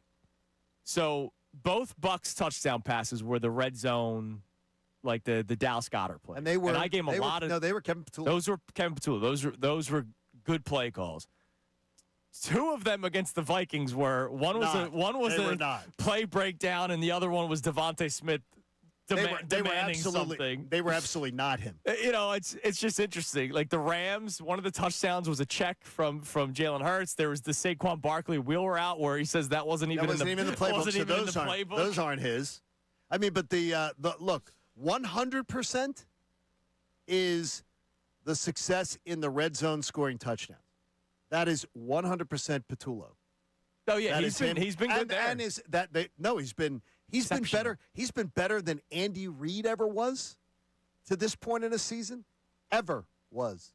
I mean, that's so. I mean, there's something that he does well. So build on that. Baby steps, boys. Build baby on that. Steps. Yeah, baby steps. No, it's the truth. Build Very on that. tiny baby steps. Third of the way into the season. What else we got on the text line? All right, we also have this check-in. No name on this one, but they say, I appreciate Jalen Hurts more because of his killer instinct, like a Jordan or Kobe. Now we have Jalen. I watched Jordan in his early days, and Kobe as well. And Jalen reminds me with his demeanor and what he said this past week, we aren't losers. I'll take Jalen 7 days a week and twice on Sunday. It's just amazing. So this goes back to the appreciation conversation, right? When I admit to you guys, like, I don't think I appreciate him enough. The Jordan thing, that meant something to me. Like, remember, we talked about during the offseason. It meant a lot to me. Like, wow, Michael is hanging out with Jalen Hurts. And then the fact that he came to the game week 1, I was like, oh, wow. All right, he sees something in this guy. I value that. I really do appreciate that. He's drawn to him. But, like, Michael Jordan's Michael Jordan in terms of play as well. Like, Jalen Hurts has moments where you're like, all right, he's not Michael Jordan, the player. Mentality-wise, sure. All of that. Leadership, absolutely. But that's when I go, yeah, I like that we compare him to Michael Jordan, but let's slow down a little bit with what we say about him. The demeanor I get. More importantly, though, is if Jordan sees something in him, then I don't honestly care what you and I see in him. Right, I got you. Michael Jordan sees something in him, and he's willing to lend his brand to him. Yeah, that means a lot to me. And tell me right now, dude, would you take the skill over the demeanor? Because I'd take the demeanor over the skill every time. I take the mindset. How many skilled players come up short? But you see guys all the time. Yeah. When people are determined to have that mindset, they win. And Jalen's that guy. Say that again. I would take the demeanor over the skill every time. Now, with a certain level of skill, right? You can't be, like all due respect, Andrew Salciunas. Garrett Stubbs seems like he has good demeanor. You know what I mean? Yeah, like you're not playing quarterback for me just because I know you got the killer instinct, Andy, but still, like, I'll take the demeanor. Instinct. Okay. Yeah, I don't know about that one, but I mean, I understand what your thought process is. I don't know that I agree with it, but I understand what the thought process is because I know that somebody can take that lump of clay of the talent. That one guy can look at it. If Kyle Shanahan gets a hold of the lump of clay of an offensive player and Mike McDaniel has it, I know Kyle Shanahan can turn it into something that can be put in the Louvre. That's fair. Hey, you can like both sides. I don't think either side of that argument is wrong. Just me personally, I like the demeanor. Okay. Fair enough. What else we got on the text line? All right. We also have a check-in here. A lot of people going to Jalen Hurts today. And Jim from Warminster says, once I realized Jalen Hurts is not going to put up Dan Marino or Josh Allen numbers or consistently throw for 400 yards a game, I realized he's a quarterback I want. I finally started appreciating that a couple years ago. He's outdueled all the major quarterbacks in the biggest games over and over again. And that's why earlier in the show, another sort of, branch to the main tree, the main topic, the quarterback evaluations around the league, and this is not just on this show, it's just any NFL Live, you name it, it has to change because it's not just about who can throw it best anymore. Like it just isn't. No. And I don't know what that is. I don't know if that's the way defenses have been playing, the too high safety shell that's been a big part of it recently. Like it's kind of like copy paste. A lot of NFL defenses are doing the same thing. You look at quarterbacks, are you going to make the right play at the right time? It doesn't have to be the flashy play. What makes Patrick Mahomes and Tom Brady the GOATs is Patrick Mahomes more flashy. What makes Patrick Mahomes one of the GOATs is because he makes plays at the right time and he's flashy when he does it. But I've seen flashy quarterbacks make horrible mistakes, like Brett Favre. Oh, Brett Favre. You know what I mean? And he's a Hall of Famer. I would have hated to have rooted for a team that had Brett Favre as quarterback. Brian Dawkins was open. Yeah. You can't deny that. Gosh. It was wide open. I'll never forget that. I think that is maybe one of the worst throws in a pressure situation I've ever seen in my life. Yeah. Ever.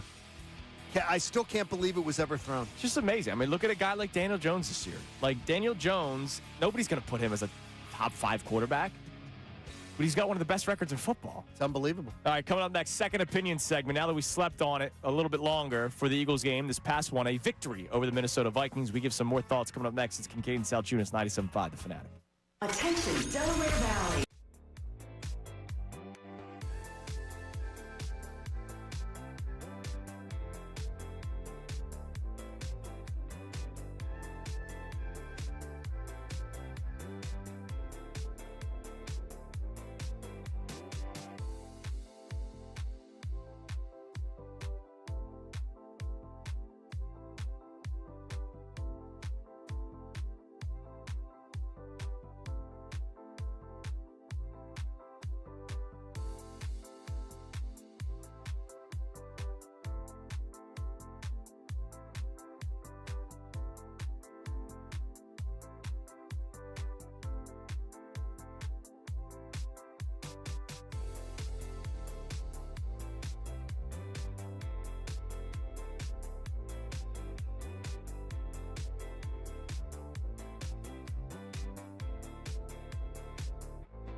5, the Fanatic. I can't get enough of these videos of little Vladdy, even though he wasn't very little at the age of like 3 or 4 years old. Vlad Jr., of course, ALCS MVP yesterday with the Blue Jays winning. But it's amazing how, you know, he's in Canada with his pop back in the day with the Montreal Expos. And now he's going to the World Series with the Toronto Blue Jays. And he's doing another, the Yankees lose. Oh, yeah, that was great. Yeah. Oh, Yankees lose. I loved seeing them celebrate last night. I love Toronto. That's love the one city of of Toronto. that building is ridiculous when things are going Oh, well, my gosh, man. it's great. Yeah, It's great. Poor Ems, man. Ichiro. I can only imagine Ichiro. He's probably sad yesterday. Poor Ichiro. You know he's a lock that he would have thrown out the first pitch at the World Series. And unfortunately, I feel for him. didn't happen. really all feel he's for got him. is his Yeah, Hall of it's Fame terrible. career. Yeah, exactly. 3,000 hits. Excuse me, over 4,000 if you combine. No, both you don't careers. do that. We don't do that. That's not real. That's not You real. don't We do don't it. do that. You don't do it. You can do that. You can make up any stat you want. The real hit king. But All no, we right, don't. time now for the second opinion segment. You might not always agree with what you hear. Sometimes you need a second opinion. Brought to you by the consultants in medical oncology and hematology. Tell us about him, Johnny. They are the best, and had someone close to me get a cancer diagnosis just recently, and I sent him to the Sprandios. They're on the track to recovery already and got a great prognosis for their future. Listen to me. The CMOH is where you got to go, CMOH.org. Connor, I want you to go first because this is technically your first opinion because you were not in yesterday. Yes. You were in Minnesota. So why don't you go first today, even though it's your first opinion? Yeah, there's so much to get into from this game, having not been with you guys yesterday, but I'm going to go back to the defense. I mentioned it already, but I think it was a Vic Fangio style of defense masterclass on Sunday. The bend, don't break is his calling card, and that was the bend, don't break performance for all ages. Now, you could say Carson Wentz, and that's a fair thing to bring up, but when push has come to shove for this defense, more often than not this year, they have been holding up when it matters most, and I really love to see that. Minnesota, they were a little bit light in the cojones category with not going for stuff that they should have, but at the same time, forcing field goals like that, it was noticeable how much they stood up in the red zone. All right. I mean, look, they were spectacular in the red zone. There was the Carson Wentz. He had that guy wide open to his left. Jordan Addison? Yeah. Oh, my gosh. Just completely missed him, which was unbelievable. But Cooper DeJean, that play, we talked about it yesterday, Johnny, that play where he goes up with Justin Jefferson and does not give up on the play. It was like 3 attempts to trying to swat the ball out, and then finally the third one, he gets it out before Jefferson was able to complete it. Did you see Jefferson? Oh, it was... with his sunglasses on in the locker room, not giving Cooper DeJean any credit? Yeah, don't give me, that's on me. That's not on Cooper DeJean. No discredit, but I was like, take off your sunglasses in the locker room, dude. Yeah, it was on Cooper DeJean. He was great. Even Randy Moss said, great play by Cooper DeJean. Was a great play. Great play. It was also great because in the stadium, everyone was sure that was a touchdown. Oh, everyone. I'm sure they were were already celebrating. I thought it was a touchdown. I thought it was too. I'll give you one, and it's funny how we had 2 weeks of losses, but we try to find positive spins out of them in the second opinion. I'm going to start getting worried about Saquon Barkley soon. My man's getting beat up. And this is not I'm worried because he lost a step, or I'm worried because the offensive line has not been playing well. I'm worried that he is getting beat up. He took 2 shots like 3 yards behind the line of scrimmage. Like, he's running into brick walls. And the more and more wear and tear this guy gets following last season, I'm starting to get a little worried, gentlemen. That's all. Starting to get a little worried. I don't know how many more hits he could take like that behind the line of scrimmage. I think that's very observant of you. I felt the same sort of thing watching that yesterday. Like, he took a snap and boom, he's getting hit right away. That first down blitz that they did, that run blitz that lost them 3 yards, that was a hit. And he's a very physical player, as we know. I'm just getting a little worried. That's all. All right, what do you got, Johnny? Mine's far different than Connor's. Uh-oh. Any other quarterback that they've played this year, they lose that game on Sunday. I watched the 15-minute game yesterday and then watched some of the NFL Plus coverage of it where you get to see some of the tape. And look, I'm just watching some of it with as educated an eye as I have. any other quarterback that they've already played this year, I believe they lose that game on Sunday at Minnesota. And it's not that I don't feel good about the win. I'm glad that they won it, and it was great. And Jalen and AJ and Devontae, literally, I mean, that was Superman efforts. I think any of the teams that they've beaten already this year would have beaten them on Sunday. What would have gone different?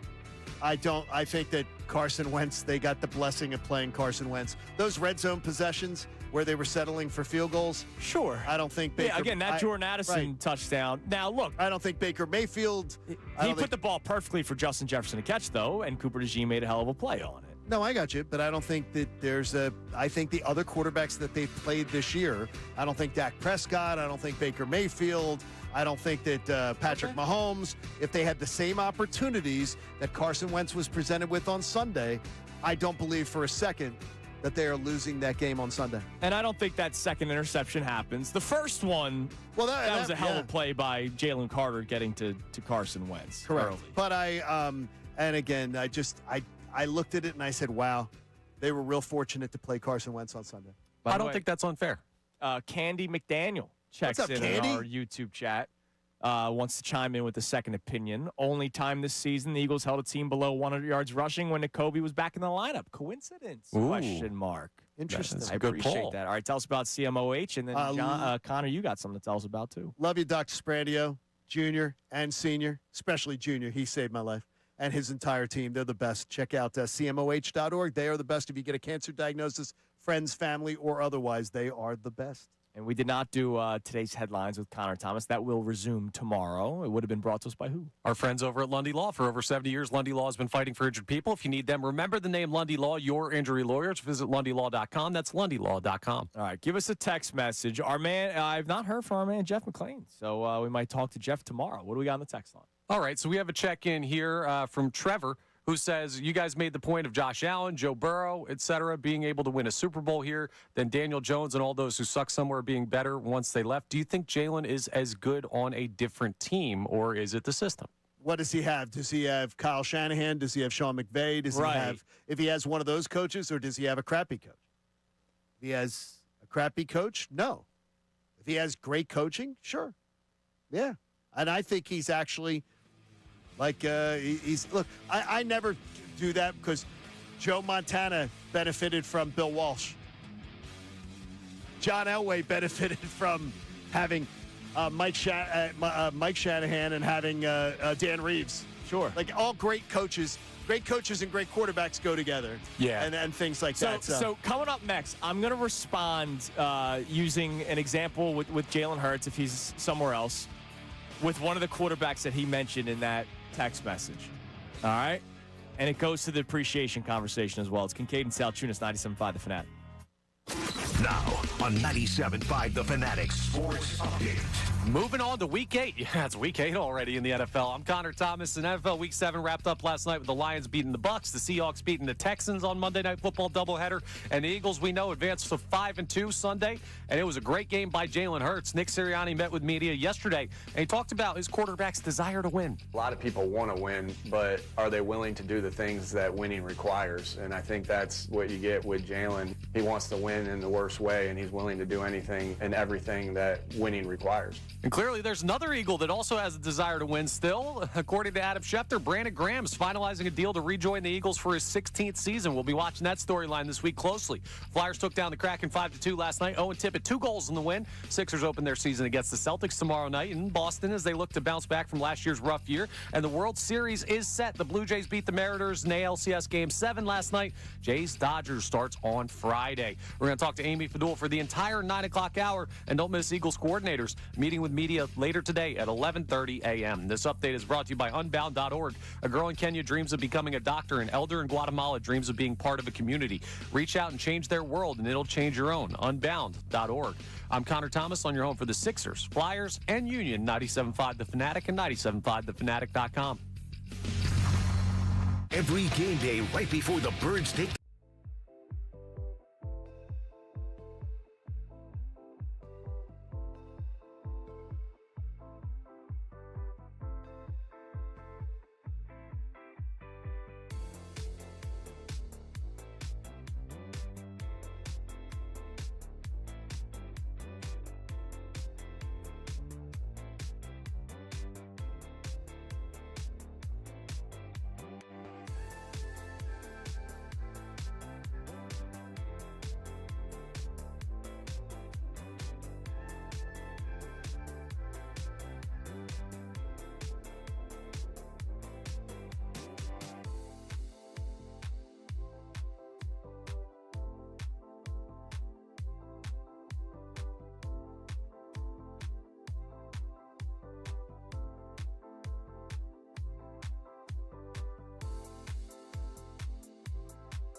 Hurts enough. And I was honest earlier this morning saying I find myself sometimes having to tell myself, man, this guy, all this guy does is win.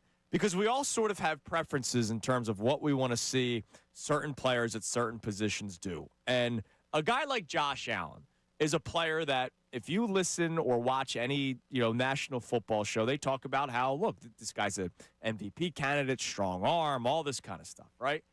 I'm going to tell you guys that there will be something this offseason, and be prepared for it because it's going to piss everybody off. And it's going to piss me off because, as you know, even though I'm sort of bearing my soul a little bit saying I realize that I don't appreciate Jalen Hurts enough, one thing that I always fight is the people that say, yeah, well, he's only good because of the talent around him. And we've talked about this numerous times over the years. Name me the great quarterback that did not have superior talent around him.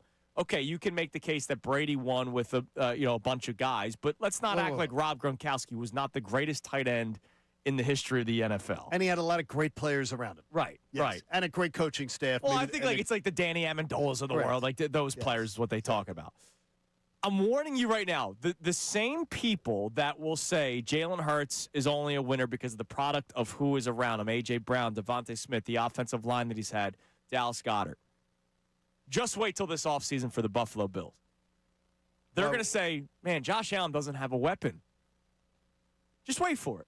Okay. They're going to say, well, of course they didn't win. Look at who he's throwing to. He only has Khalil Shakir and James Palmer and Keon Coleman. Is that fake news? No, it's not. But what I'm saying is the same people that will try to diminish what Jalen Hurts does are the same people that will say that Josh Allen needs more help. And that's what the point I'm just trying to make is it's ass backwards sometimes for people. I'm a little confused. So Josh Allen's doing more with less. I don't understand. I'm not trying to. If he does not win, they're going to say it's because of this, that, and the third. Well, I mean, whereas when Jalen Hurts wins, it's only because of. I get you, but I mean that's like asking a guy to win with the toolkit that he's given. I got to tell you, I mean, I can't believe Buffalo hasn't given him more. I don't understand. I don't understand. That was one of the biggest misses for them this offseason was not looking at the wide receiver room. I can't figure out how they haven't done more. I don't understand more, and so I think that's a valid thing for people to say. Yeah, but it's you know the way they talk about Jalen Hurts. But here's where I'll tell you this. If you pluck Jalen Hurts out of that and put him somewhere else, he would not win. Well, here's what I'll tell you, too, is that I would never take Josh Allen's quarterback acumen over Jalen Hurts's. I think Jalen Hurts has a better field vision. I think Jalen Hurts has a better calmness about him by far. Sure. Better calmness, better under pressure. I think Jalen Hurts has a much better calmness than early Josh Allen. I don't know if you could say that over the past couple of years. Like Josh Allen makes the big plays in big moments more often than not. He's good. No, he's very. Look, I'm a Josh Allen fan, so I got you. I mean, I'm not trying to degrade him. But I'll take football IQ test. I'll take Jalen Hurts. What did you make of what I said, Connor? Coming out. Yeah, basically what it is like people will look at a quarterback and be like, he's great. Well, why doesn't he win? And then Jalen Hurts is held against for the people he do. I kind of get what you're saying. Now, the argument, it makes sense logically to be on both of those sides in the same side of the argument, right? Because you're looking at the supporting cast and comparing that. But at some point, a quarterback's got to be the most important player on the field. And that points to one man, whether you have the supporting cast or not. Yeah. And look, the point I'm just trying to make is like nobody I think is wrong in the argument. It's just there's some people that will say I'm more right because of this. And it's like, well, why are you taking away what Jalen Hurts does? Here's who's wrong. Just because he has talent around him. Because you could take Josh Allen. You can take Patrick Mahomes. You could take Joe Burrow, Lamar Jackson. Have them. That's fine. I'm not going to fight you on that. But the people who act like Jalen Hurts isn't in that conversation are the ones that bother me. Has Mahomes done a lot more with less than Jalen Hurts has had? I think that's recency. I think early Patrick Mahomes he had Travis Kelce and Tyreek Hill. Yeah. Now look, recently, has he ever had the offensive line that they've had a pretty solid He's offensive never had line. anything. The offensive line's not comparable to the Eagles. Oh,